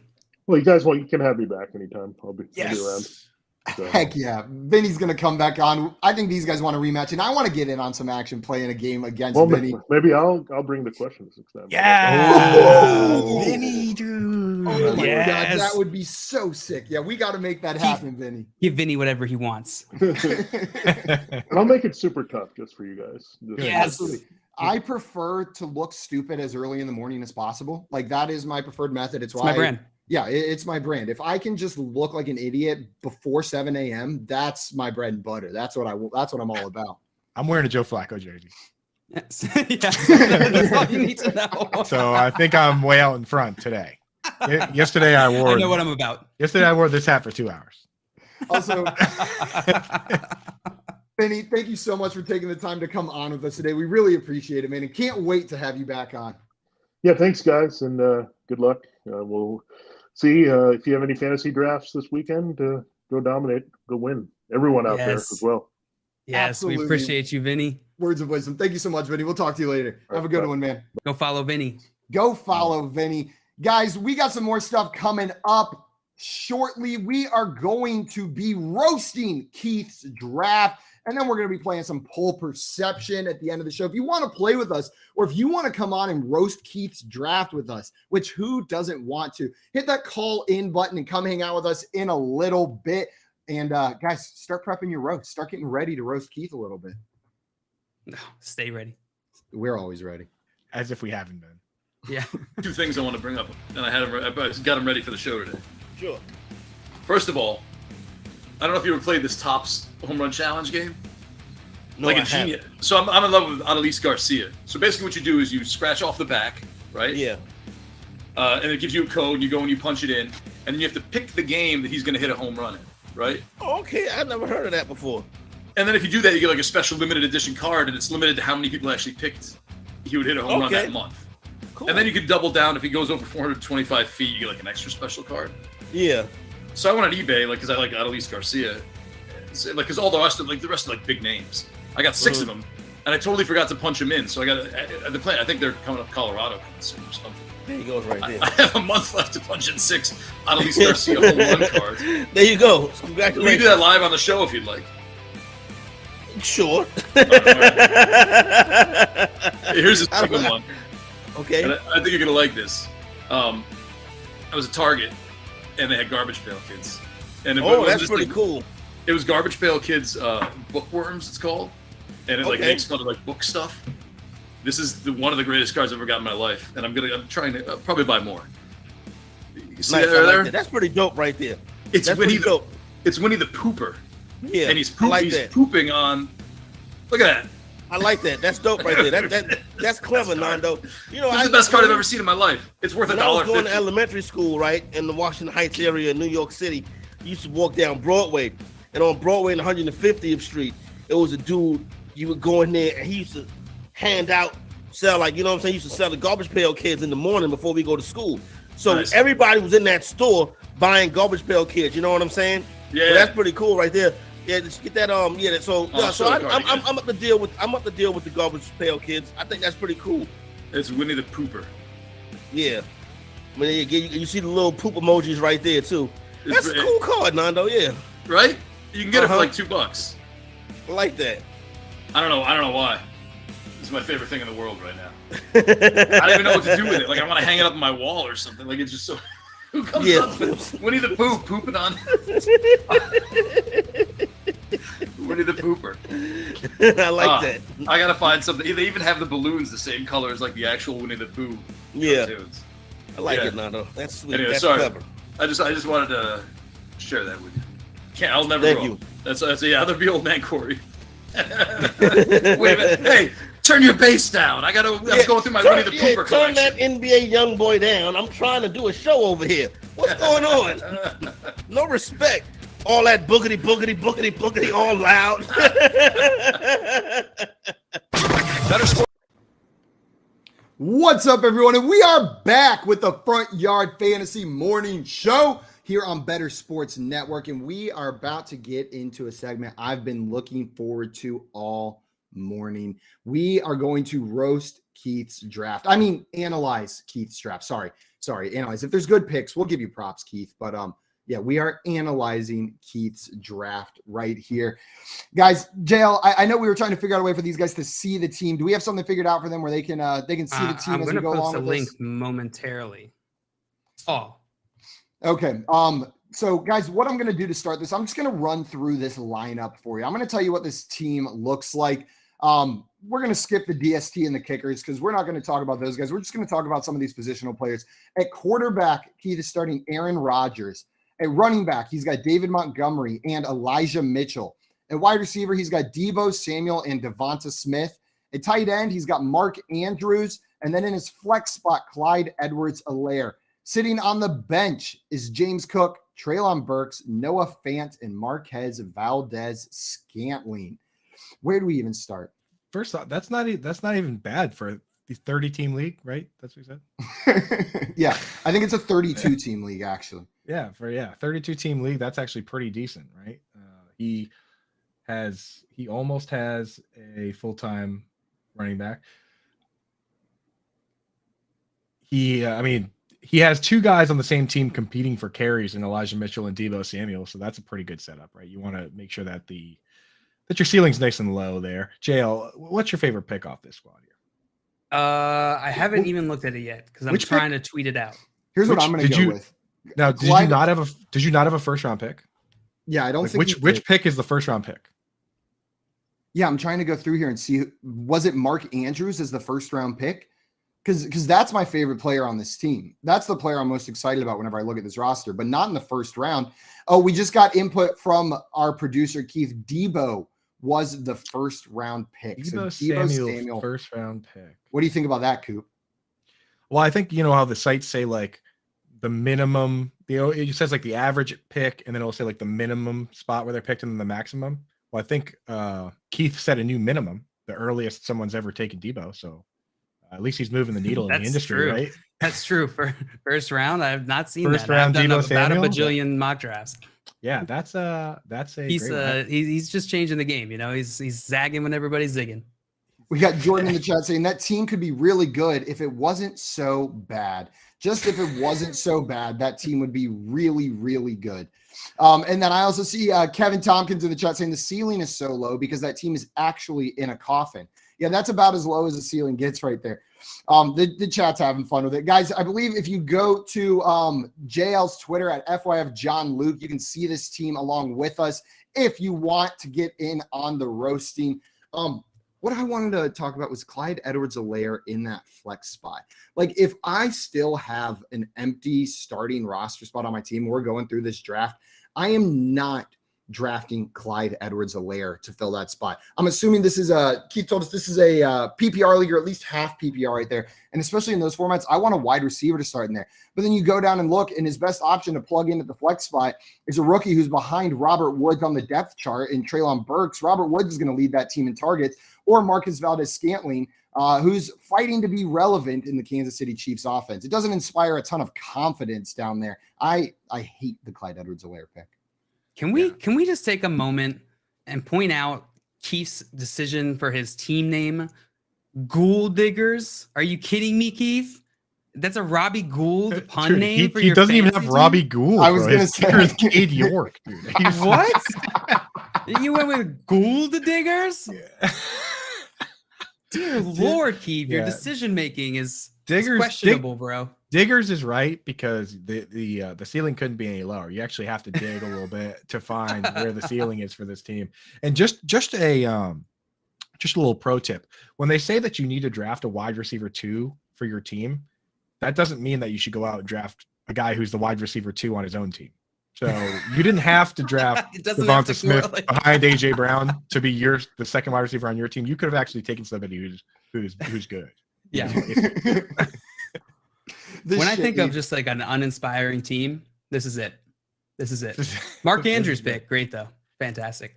Yeah. Yesterday we got pretty deep into why Noah Fant was literally the unluckiest player. He had the unluckiest offseason of all time, being traded. So the team traded for a quarterback, which is exactly what you want.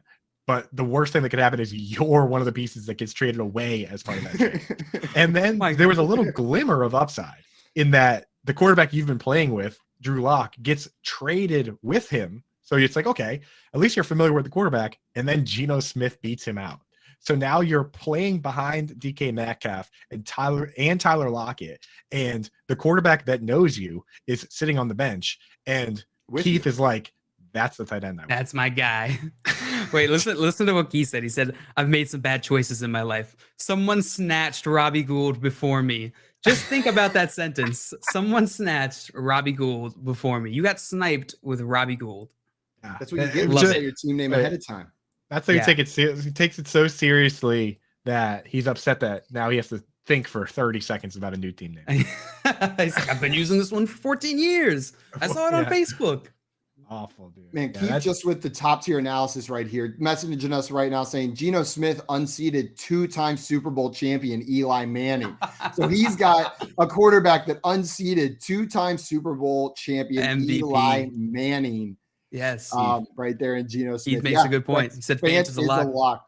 Honestly, Lock is gone, baby. There is no lock now. Fant is a lock to be dropped off your roster by week 4 as you're desperately searching for someone to do anything for your own more than 2.3 points a week. Absolutely. No, that's not going to look good right there.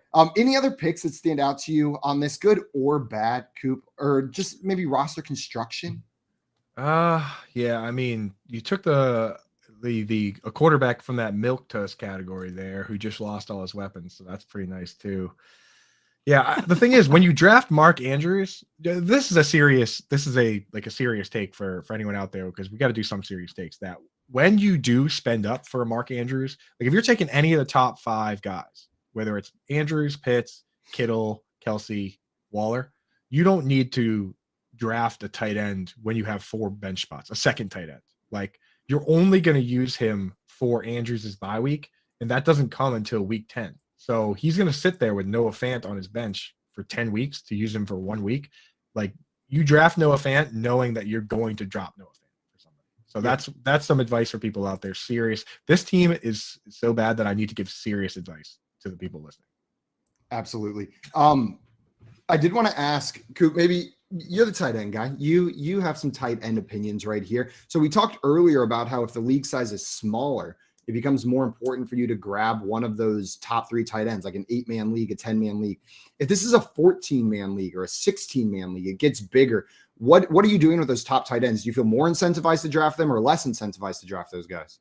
Typically, I would feel less incentivized to draft them because when you set up a 14-man league, you would have more bench spots, because think of how many guys you have to churn when you have injuries and when you have injuries and you have bye weeks. Like you need more bench spots in these bigger leagues. Yeah. So like when you're setting this up, clearly Keith and his boys were like, yeah, let's make sure we have 1 million starting spots that we need to fill and no bench spots, just to make it just a complete circus. Like week 6 is going to come around and everyone's going to have to drop 2 of their 4 bench players. So in a format like that, I would much rather draft a tight end I'm actually maybe spending up a little bit on quarterback, tight end, or even trying to draft a defense like the Colts that doesn't have a bye week until week 14, or the Saints is another good one. They're pretty good defense, and you don't have to, because like if you draft a defense that has a bye week 6, you need to drop one of your 4 stashes for a defense or drop your defense. So it's almost like, what are we doing here? You know, like if your defense think about this, if your quarterback, defense, like quarterback, tight end, defense, kicker, those are onesie positions. If 2 or 3 of those guys all have the same bye week, you're dropping your entire bench if you want to keep those players. It's like ridiculous with these formats. So you really got to think about how you're structuring your team when your bench is just completely ridiculously small. 4 bench spots. Yeah, 100%. That's a great point, Coop. It doesn't even matter necessarily the size of the league, but that size of the bench affects it.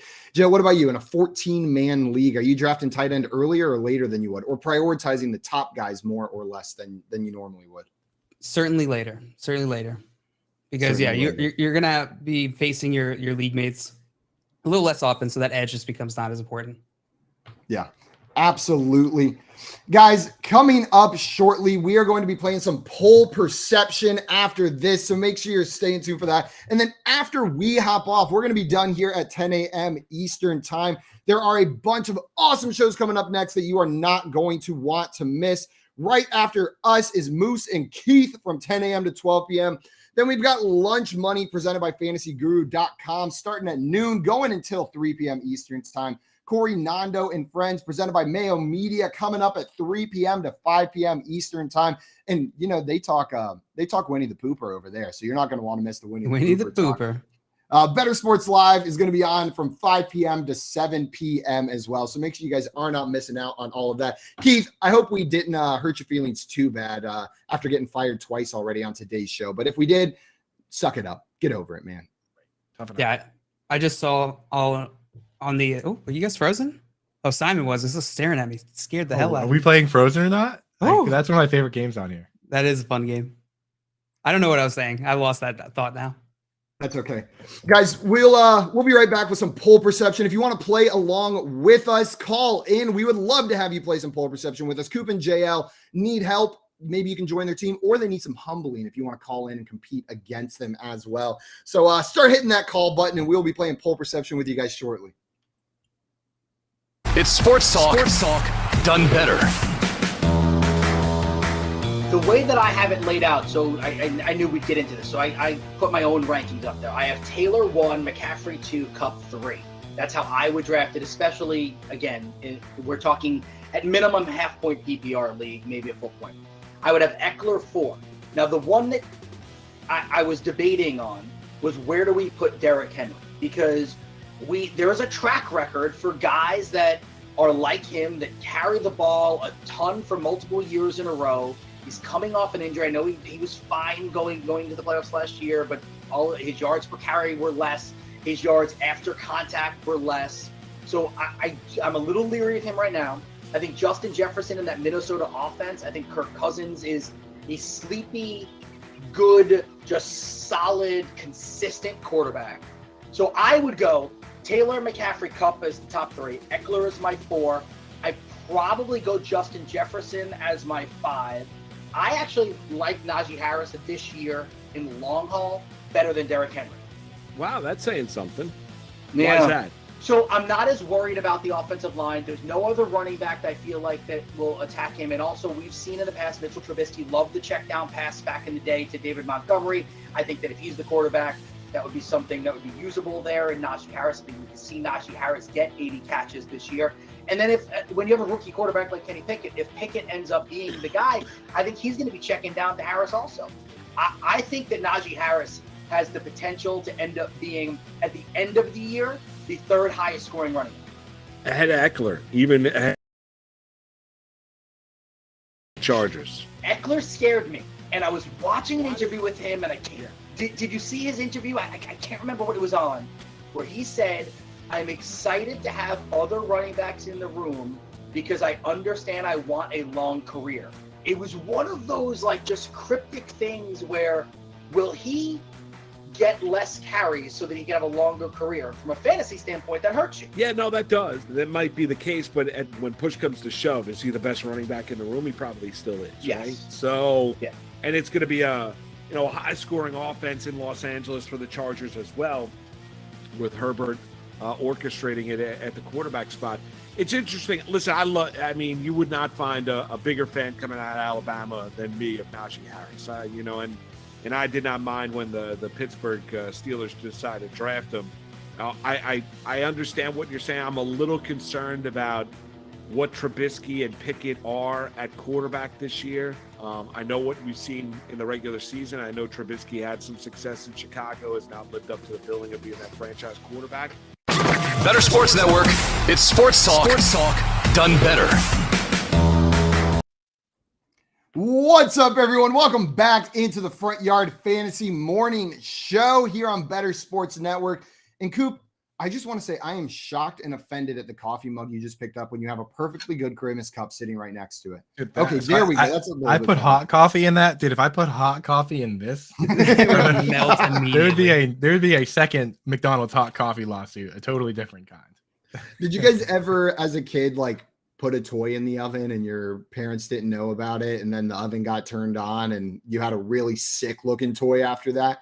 Like it didn't work, but all of a sudden your like race car with a face on it turned into something warped. from a horror movie. As bad. like the house smelled like burning plastic, and now you've just got this horror movie toy. I'm imagining a melted Grimace toy in the oven is just like pure nightmare fuel. There's nothing scarier.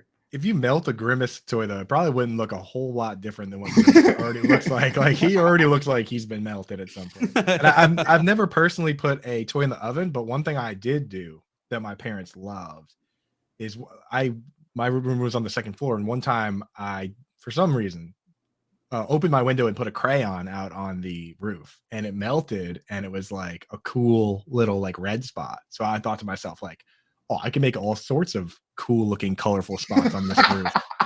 And of course, that's a brilliant idea. The best part about that is we had a pool, and you could see the roof of the porch like from the diving board. So like for a long time when you were up there, you looked and there was just like polka 30 crayon polka dots on the roof, because I was like, yeah, this is a good idea. This is actually a great idea.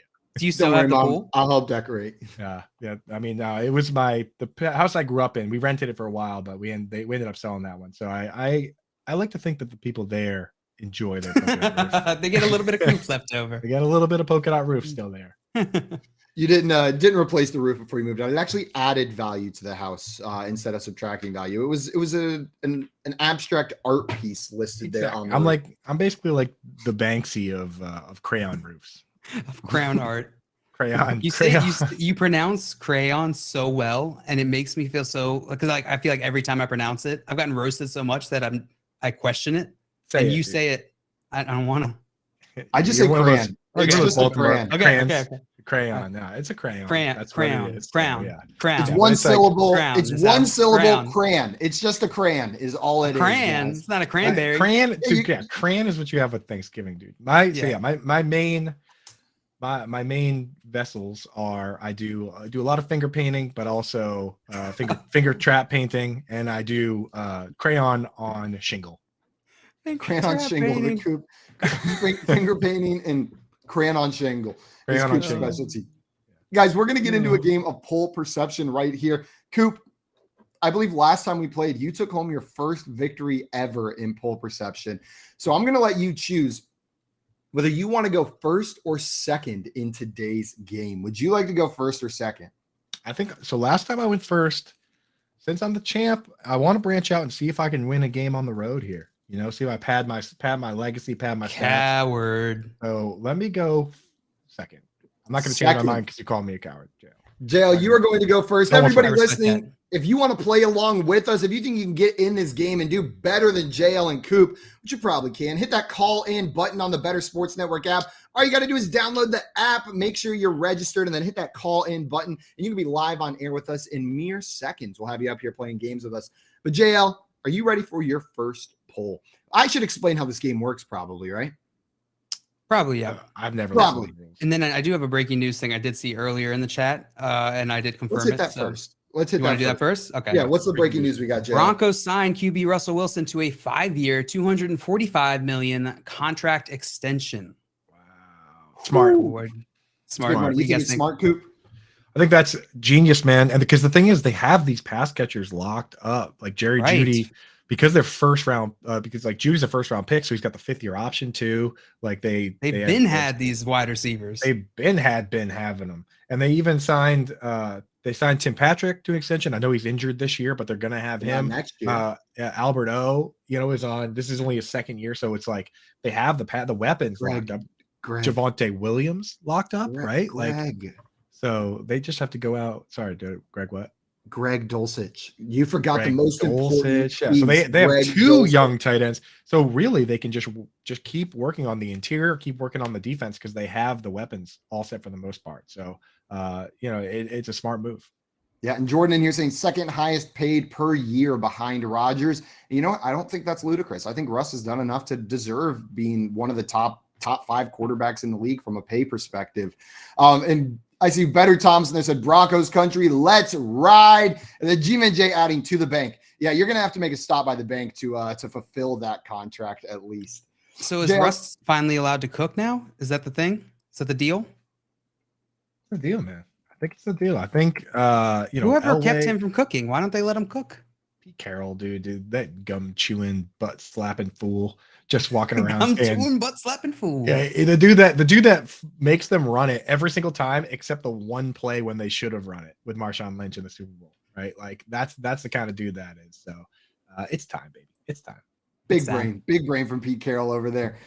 Guys, we are going to get into our game of poll perception. This game works like this. Before today's show, we found some juicy, beautiful, succulent polls about the NFL or fantasy football online on Twitter ahead of time. I'm going to be asking our contestants basically to guess the results of these polls. So, Coop, I'm going to propose a poll to you. I'm going to give you however many options there are, and what you're going to be doing is guessing the percentage of people that chose that first option, side A in this poll, option A. You'll give me a percentage. However close, you're going to get more points the closer you are to the actual number. If you get it exactly right, you're going to get 10 points. If you are 15 away, you're going to get 1. If you're more than 15 away, all you get is the judgment from everybody because you were so bad at this game. Now, the other contestant, after the number has been guessed, is going to be responsible for guessing whether the actual percentage is over or under the line that their opponent set. You get that right, you're going to add 2 points to your score.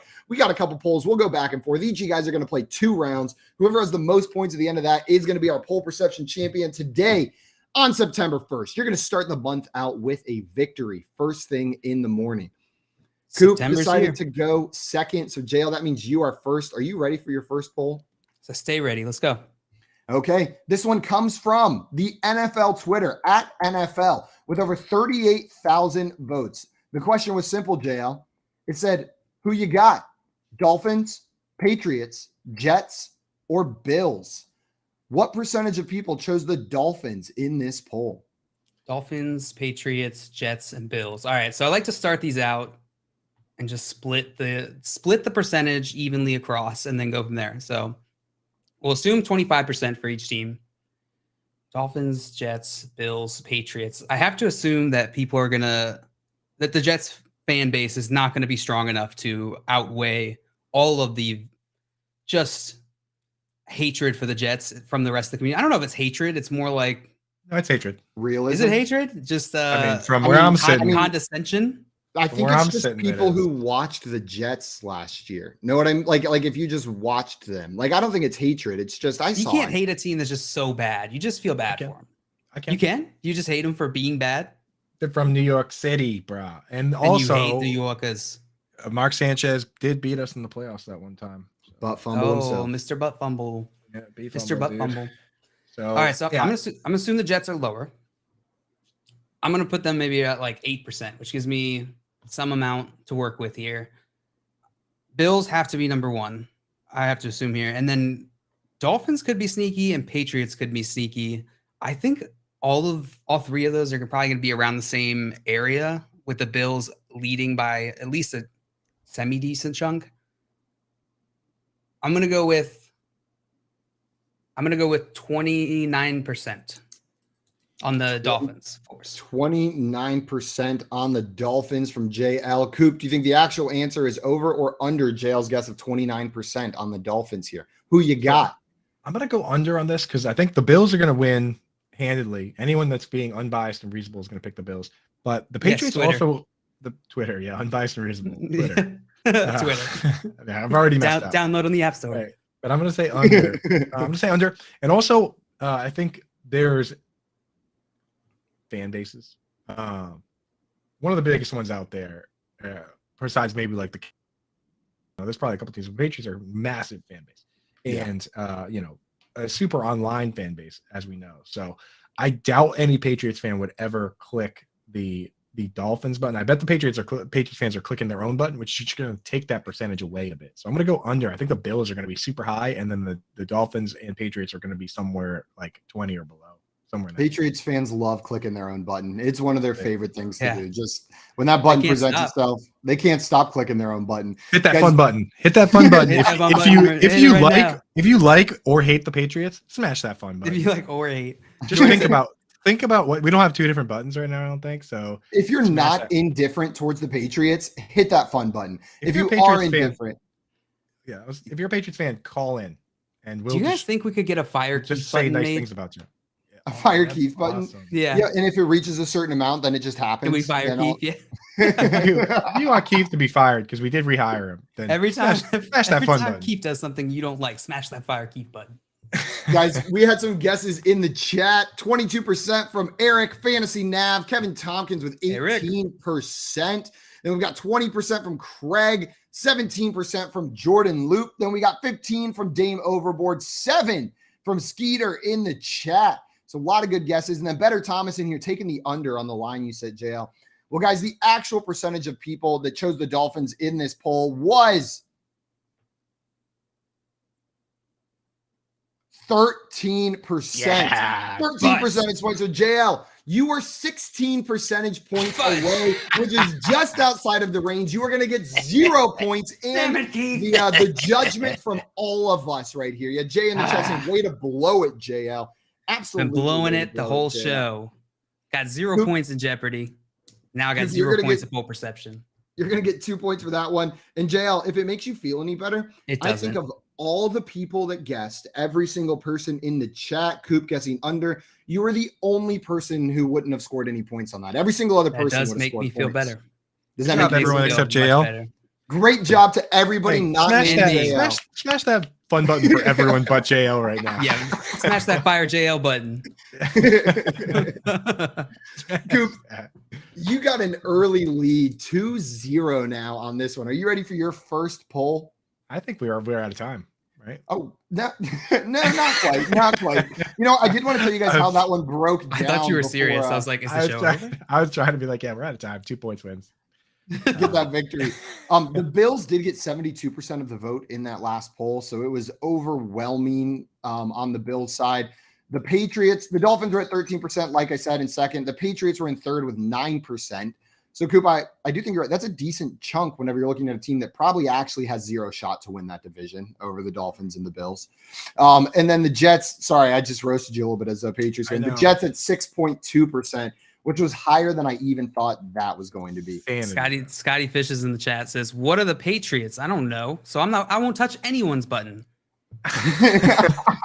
Which is a totally fair rule to have in life. I'm okay with that. You don't ever have to touch anyone's button. With these Twitter polls, you have to factor in that the Jets vote is going to be Jets fans plus trolls. That's the equation that equals whatever the bottom, whatever Equals the 6%. whatever the definitely wrong answer is. You always have to round up slightly for the trolls. Yeah, You do, absolutely. Coop, here's your next poll. Let's see if the trolls affected this one. So the question comes from Heath Cummings, and it is, who would you rather have on your dynasty roster? Okay. Who would you rather have on your dynasty roster? Side A is Jalen Hurts. Side B is Trey Lance. What percentage of people chose Jalen Hurts in this poll? Dude, that's tough, bro. I think Hurts is going to win this, right? I think even in redraft, I mean, there's not enough age difference for me for age to factor in. And in redraft, Jalen Hurts goes before Trey Lance in virtually every draft. I would say, honestly, just about every draft. So I think it's got to be the Trey Lance side. Sorry, the Jalen Hurts side. So I'm going to be over 50% somewhere. The question is, how far over do I want to go? I think that it's close enough. I'm going to go close enough that it's not going to be like overwhelmed, or maybe it will. I'm going to go with 63% on the Jalen Hurts side. I think that's just far enough over that that'll make it tough on JL. Final answer, 63%. Yeah. And guys, I Never will seen the tell guy you, play.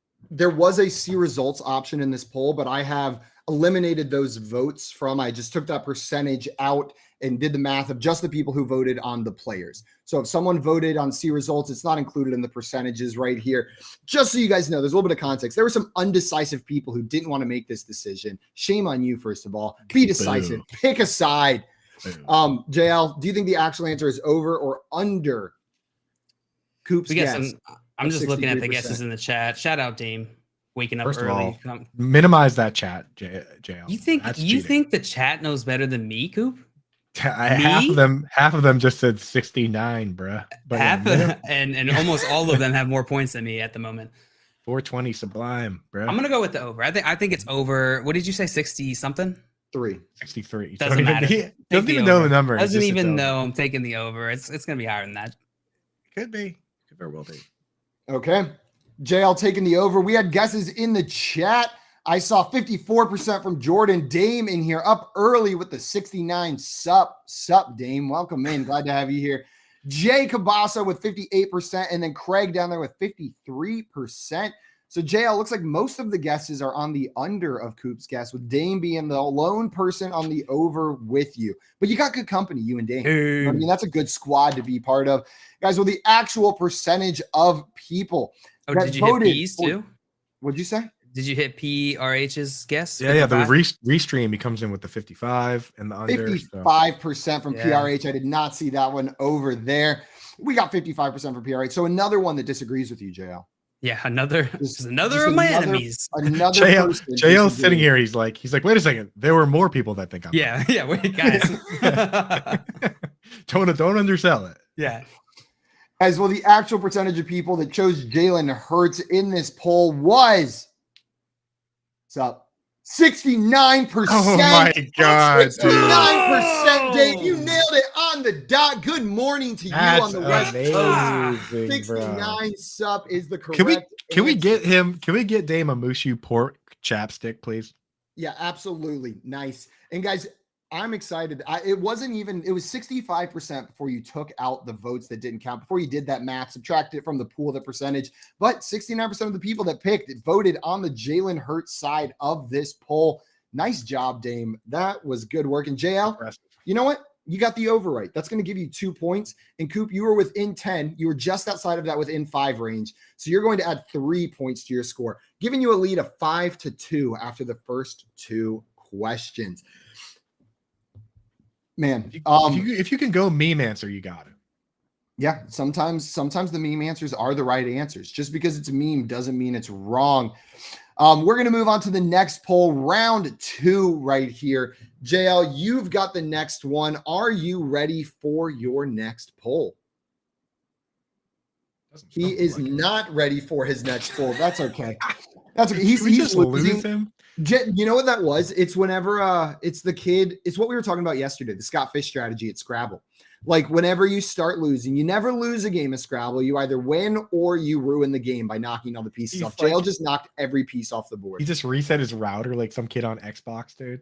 Just like, clicking that switch button. Can we get? Can a fan please call in and permanently join the show in JL spot? Like, where's Joey Wright? Like, where's Jordan Loop? Somebody call in so that we can have a real show here. What is going on? Yeah, just JL. Come on. Before we move on, let's talk about that last poll a little bit. It was Jalen Hurts versus Trey Lance. You mentioned that most of the people are taking Jalen Hurts. Are you in that same contingency in Dynasty? Do you prefer Jalen Hurts over Trey Lance? I prefer Jalen Hurts over Trey Lance in all formats just because we've seen it. We know what it looks like.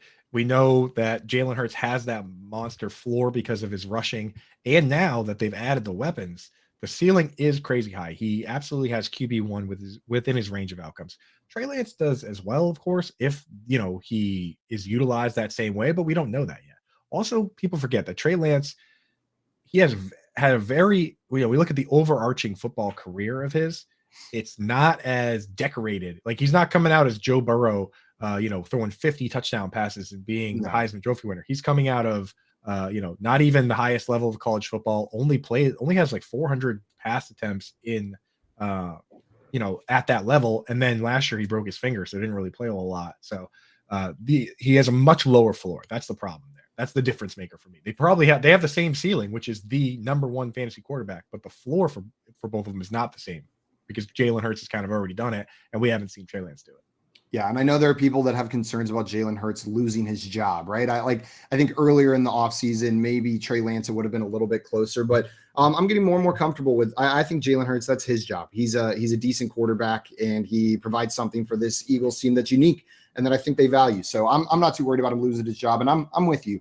I'm with you, Coop, on that one. JL, are you done throwing a temper tantrum about losing? You decided to come back and finish the game? I got too You're hyped. still losing, though. We figured that was you flipping the Scrabble board over. No, that was me getting hyped and throwing things around my office.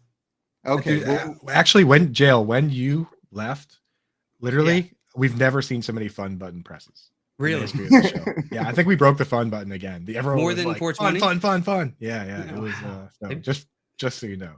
You guys think it's me? I don't know. It's like there were a lot of variables going on at that time, right? Maybe I Like, should go.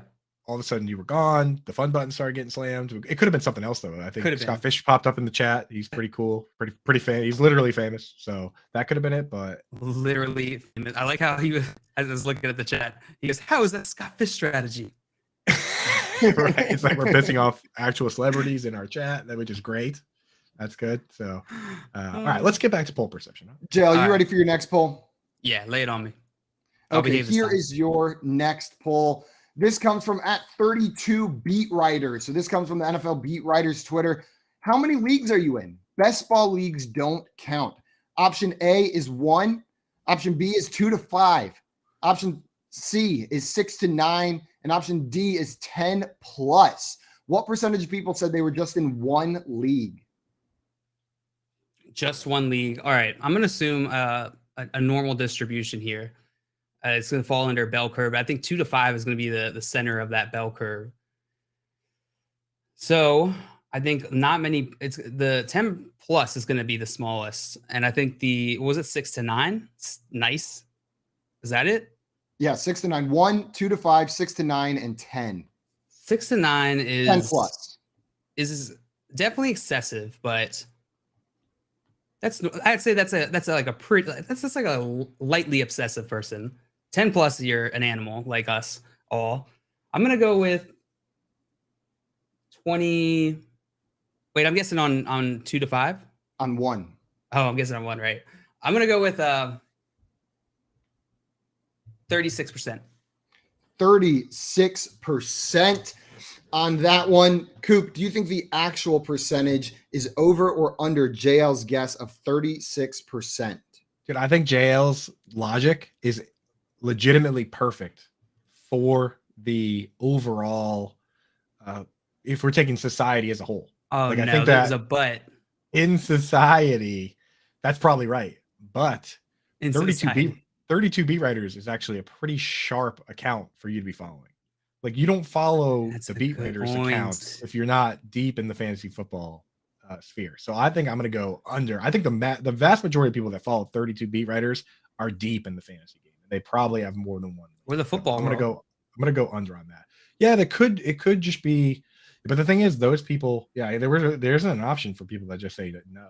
You know what I mean? That's true. Just kind of scroll. Just keep scrolling. Be one of those. What is it? Why do I follow? Grumpy dudes. Why is Matthew Berry on the broadcast? You know what I mean? Like those guys. The old man yells at Cloud Crew. They don't have an option in this poll. But wow, throwing shots at Matthew Berry. I see how it is. No, I love Matthew Berry. I'm saying that like him being on the broadcast, on the real game broadcast, talking about fantasy football is huge for our entire industry. Oh, but yeah, I know there's a contingency of like old curmudgeons that are like, what's this fantasy foosball on the football show? You know what I mean? Foosball. Yeah. So give me under. JL guessed 36%. Coop took the under. We had some guesses in the chat. We had 43% from PRH. Matty Ice with 20%. Fantasy Nav with 12%. Oh, no. Dane going 13%. Jordan with the 8%. Craig with 15%. And then Kurt B in here saying taking the under and the 18%. And Dame is taking the way under, JL, saying this is way under. Yeah. In the restream, though, PRH has your back, 43%, JL. Let's go, P.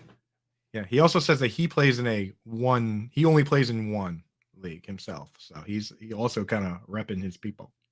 That makes sense. Okay, guys, the actual percentage of people that said they only play in one league is 10%. JL, you are 26 percentage points off. You got even worse this round. That's going to be zero points for you. It almost should be negative, but you're going to get nothing. Coop, you are going to get 2 more points for correctly picking. The thing is, JL's like, if you probably went around and in the real world, you know, or even just all of Twitter, sampled. Right? Like if you went ahead and asked random uncles how many leagues they were in, they'd probably say 1. You know what I mean? Or work league people. But the people that work follow league 30, uncles, your work uncles. Your work uncles. Your average work uncle is probably playing 1, maybe 2 leagues, right? But you're you know, a family league and a work league, and they're both standard 8-person leagues. But the people, I just feel like the people that follow 32 beat writers it's a different breed of fantasy. It's a great point, Coop. I should have considered that instead of making a stupid guess. That's why you go second like a coward, JL. You got to play the game. You got to play the game. And I told you the account. Coop went meta with that one instead of just looking at the question itself. You got to look at who's answering the question. You've been holding that coward comment for the whole show, huh, Coop? Yeah, because you called me a coward earlier. The whole show. You dirty, rotten scoundrel. Draw. I had already forgotten I had done that. And I see PRH in the chat saying, "Sorry, JL, I let you down." You could never let me down, PRH. You guys are on the same you page. down.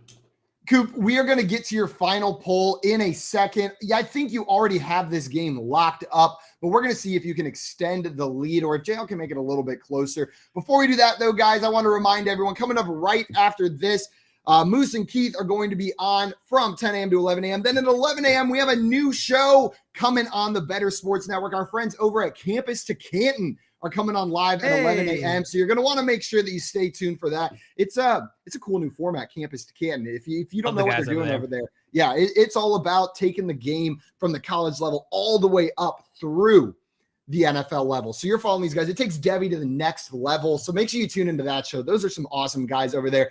And we will get to that next poll, that final poll for Coop. If you want to play with us, call in and we'll get you up here to help Coop with that last one. I need it. Better.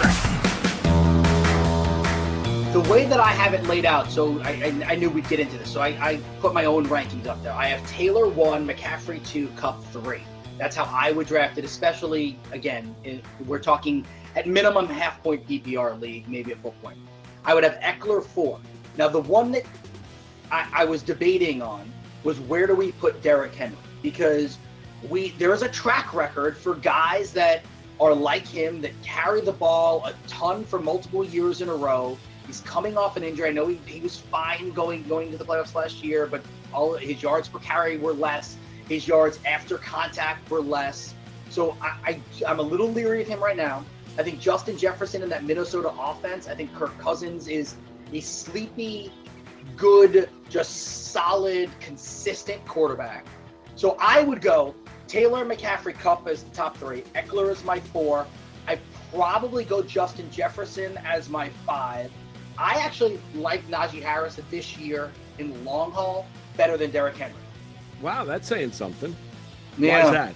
So I'm not as worried about the offensive line. There's no other running back that I feel like that will attack him. And also, we've seen in the past, Mitchell Trubisky loved the check down pass back in the day to David Montgomery. I think that if he's the quarterback, that would be something that would be usable there. And Najee Harris, I think we can see Najee Harris get 80 catches this year. And then when you have a rookie quarterback like Kenny Pickett, if Pickett ends up being the guy, I think he's going to be checking down to Harris also.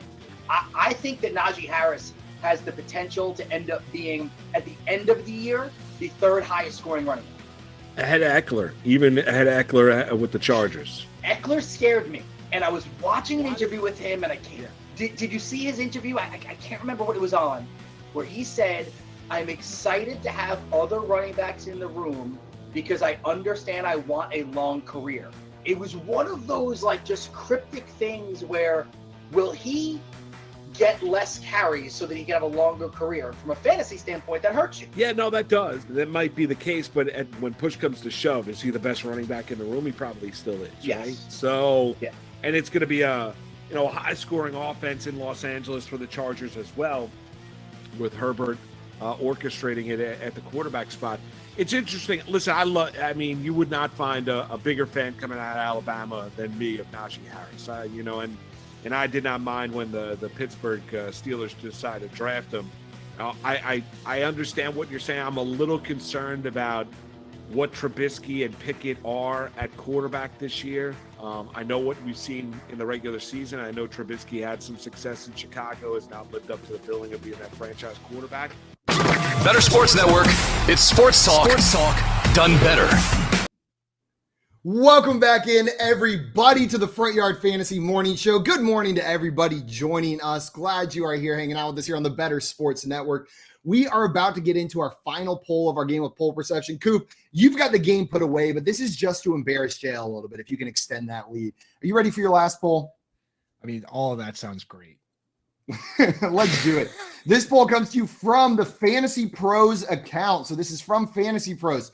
Which popular wide receiver breakout candidate is going to have the worst season? Side A, Gabriel Davis. Side B, Elijah Moore. Side C, Rashad Bateman. What percentage of people said that Gabriel Davis is going to be the wide receiver breakout candidate that is going to have the worst season? Wow, this one is tough because there's so much psychology that goes in this, right? Like Gabriel Davis goes ahead of these guys in ADP, which would steer people to the other options. But at the same time, Gabe Davis is one of the most divisive players out there. Like the people that don't like him really don't like him. The people that like him really like him. So I could see it going either way with the Gabe Davis number being high or being low. I think in the middle would be all the options if you want to just cover your bases with that analysis. It'll be split enough. It'll be split enough that no one's above 50%, I don't think. Right? Maybe. Yeah, I just saw Kevin in the chat saying I'm disassociating myself with this question. This is wrong. Just completely disassociating when you hear it. I think there's enough haters for Gabe Davis that at least a quarter of the people would go with Gabe. I might just split it kind of down the middle. People don't dislike Elijah Moore. That's the other part of it. Like I don't think there's a lot of people that look at Elijah Moore and I don't know why. There's a lot of vitriol for Gabe Davis. So let me say that the Gabe Davis number is going to be 28%. 28% on the Gabe Davis side. John Luke, what do you think of that guess? Do you think the actual percentage is over or under Gabe Davis? The three options were, again, Gabriel Davis, Elijah Moore, Rashad Bateman. And the question was, which popular wide receiver breakout candidate is going to have the worst season? What do you think? Over or under Coop's guess of 28% on the Gabe Davis side? 28% seems low. So I'm going to take the over. I think Rashad Bateman is just not his name. For some reason, people are not sticking to it. They're not hyped on Rashad Bateman. It feels like I'm the only one who's really tooting Rashad Bateman's horn. Gabe Davis, on the other hand, he has that crew. He's got a squad on Twitter that's just like hyping Gabe Davis. And Elijah Moore is the same thing. So he played like one play and then everybody like lost their absolute mind. So I'll go over. I think you're mishearing the question. It's which one is the most likely to do the worst, not the best. Okay. I only said it 3 times though. So read really it one more time. Oh, you're looking for that's pretty. You're looking for haters here, JL. That's why honestly, I was like, Gabe Davis has a lot of haters. I feel. But I've said it 5 times. I only said it 3. I'll say it one more time for you. Which popular wide receiver breakout candidate is going to have the worst season? Gabe Davis, Elijah Moore, or Rashad Bateman? Okay, I'll take the under then. Switching it entirely to the under. Yep. I figured after your analysis that's what you would go with if you knew the question. We've got JL with the under, Coop at 28%. And we had some guesses in the chat as well. 18% from Dame on that one, 35% from Fantasy Nav. Matty Ice also going with 35%. The 3-5 crew representing in the chat. Kurt's going with 27%. And guys, the actual percentage of people that chose Gabriel Davis in this poll was 21%. So Coop, you were 7 percentage points away. Going to give you 3 points. JL, you correctly picked the under though. So you are going to get 2 more, meaning Coop doesn't extend his lead by too much, just by 1 point. The final score is going to be 10-4. Coop, so far you are undefeated in poll perception on this radio station. I'm hosting tomorrow. Maybe next time I'll host the poll perception and let you guys go at it, dude. What do you think? I even lost the contest to host the game. And guys, we got a question in the chat from Better Thomas. It says Davis over 54.5 yards week 1. Coop, what do you think about that bet? Would you be taking the over or under on 54.5 yards for Gabe Davis in week 1? Is that where it's set? And they're playing up against the Rams at the Rams, so in LA. I believe so. That's where the line is set. Yeah. I mean, I don't like Gabe Davis as ADP. I think he's become too risky of a pick given the, it's like everything you're betting on is hypothetical, right? But even then, I think I wouldn't mind taking a bet on over 54.5 yards. With Gabe Davis, he's obviously capable of that. We know that he can make a big play or he can score a touchdown. The question is whether he's going to be consistent enough for you to trust him in your lineup every week. That's the concern. So for me, I don't really like him at ADP, but even I would bet the over there because it's a pretty reasonable thing to happen. Yeah, and Kevin coming in the chat saying Diggs with Ramsey on him. Davis will eat. Expecting Davis to eat with Ramsey, shadowing Stephon Diggs. That's a great point. Jay, are you taking the over on this as well? Yeah. No, I'm going to take the under. I'm going to take the under because I think that there's a chance that that game doesn't go the way that we think. Yeah, they're two high-powered offenses, but neither defense is something to laugh about. They're both serious defenses. Or sneeze at. That was the phrase I was going for, but I could not remember. So I'm going to take the under here. I think there's a chance that Davis just doesn't pop off in this game. Yeah, I think I'm taking the over as well. I like Davis for this week, but again, I'm with you, Coop. I'm not drafting him at cost. Guys, we had a question in the chat that I wanted to hit. Somebody asked, it was Adam in the chat asking, not sure if you already talked about him, but I'm loving Isaiah Pacheco as a late round pick recently. Thought. So we've touched on Isaiah Pacheco a little bit, but Coop, with Ronald Jones making the 53-man roster, it was expected that maybe he would get cut. Are you still liking Isaiah Pacheco as a late round flyer? Are you taking him in drafts at the end of drafts? So I like him when I get him for a discount. A lot of times it happens. This happened last night. Kevin Tompkins, Britt Flynn, and Jacob Sanderson drafted a Football Guys high stakes league last night on the Lightning Round podcast. That's on Wednesday nights at 8 for anyone interested. And check it out. Fantastic show. What happens in those sharp leagues is somebody out there is willing to take the hype of players. Damian Pierce went in the 4th round. Isaiah Pacheco went super early. So in your hometown league, where not everybody is perpetually and terminally online like we all are here, you're not going to get those people that are willing to reach for a guy like that, and you can get a good value on him. And that's where I'm willing to take him, specifically because Clyde Edwards-Helaire and Ronald Jones have both had the same issue. It's they don't really do well in the pass protection. They don't understand the scheme very well. That's why a guy like Darrell Williams could come in and play so many pass snaps last year. The concern for me is more that Jerick McKinnon carves out a little passing role, and now you got a guy who's playing half of a role, and that's just not cutting it for me. It's like drafting Brandon Bolden. But you got to remember that these guys that pop in camp, these exciting dudes, there's a possibility that they could just come out and be this year's Alvin Kamara or David Johnson. Those guys were buried on the depth chart, and then Phillip Lindsay. So Phillip Lindsay, right? And this is a pass catching version, so you could get the upside is as high as it gets. So he's an interesting stab. Just make sure you're not reaching too far and drafting a guy that has zero value. And that's in the range of outcomes. Yes. I'm hoping I don't have to rely on him to start week 1 where you're drafting him. Know what I mean? You're drafting him like if you've already got your running back set up as a lottery ticket at the end of the draft, hoping that you can get something good there. His current ADP, guys, according to NFFC data, he's the 47th running back off the board, going in the middle of the 11th round, the middle to the back end of the 11th round. JL, are you willing to take him there just for some names around him? James Robinson's going right ahead of him. Rashad White's going right ahead of him. Alexander Madison's going right ahead of him. Khalil Herbert, Isaiah Spiller, J.D. McKissick after him. Is that the range that you're comfortable with, or are you taking shots on those other guys in that area? That's probably a little early. You said the 8th round, or 11th. Yeah. In a 12-team league, assuming a 12-team league, he's going in the 11th round. I mean, I think that's fine. That's like a high upside territory. It's going to depend on how that draft shakes out and who's around him. But late round. I'm not reaching for him until there's like really no one else there who can provide tangible value. Yeah, you made a good point, Simon, that you got to fill your lineup out first. You can't trust that guy to start for your week 1. But like when I look at Alexander Madison, he needs certain conditions to be startable at all. He needs either Dalvin Cook to get hurt or he needs these trade rumors to come to fruition, right? A guy like Isaiah Pacheco could carve out a role on his own without any, you know what I mean? Like he could have a role week 1 just by being the pass catching back. So I do like drafting guys like Pacheco that have the possibility of standalone value before I start drafting guys that are more like Alexander Madison's essentially a pure handcuff. You cannot, he's unstartable unless the starter's hurt for the most part. Yeah. I'm with you guys. In that range, I'm totally fine drafting him. Maybe some of the names around there, like Rashad White, I'm probably taking ahead of him at that point. Darrell Henderson's going around that range as well, only about 5 picks before. I'm definitely taking Darrell Henderson ahead of him. But I'll take Isaiah Pacheco over the Khalil Herberts, over the Tyler Algiers, over the JD McKissicks, because he could be incredible.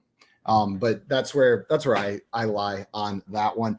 Guys, before we go, I want to remind everybody about the awesome programming coming up next. Like I said, we got Moose and Keith on right after this for the next hour, and then the new show, Campus to Canton, on right after that. So make sure you guys stay on the Better Sports Network. Get the app downloaded.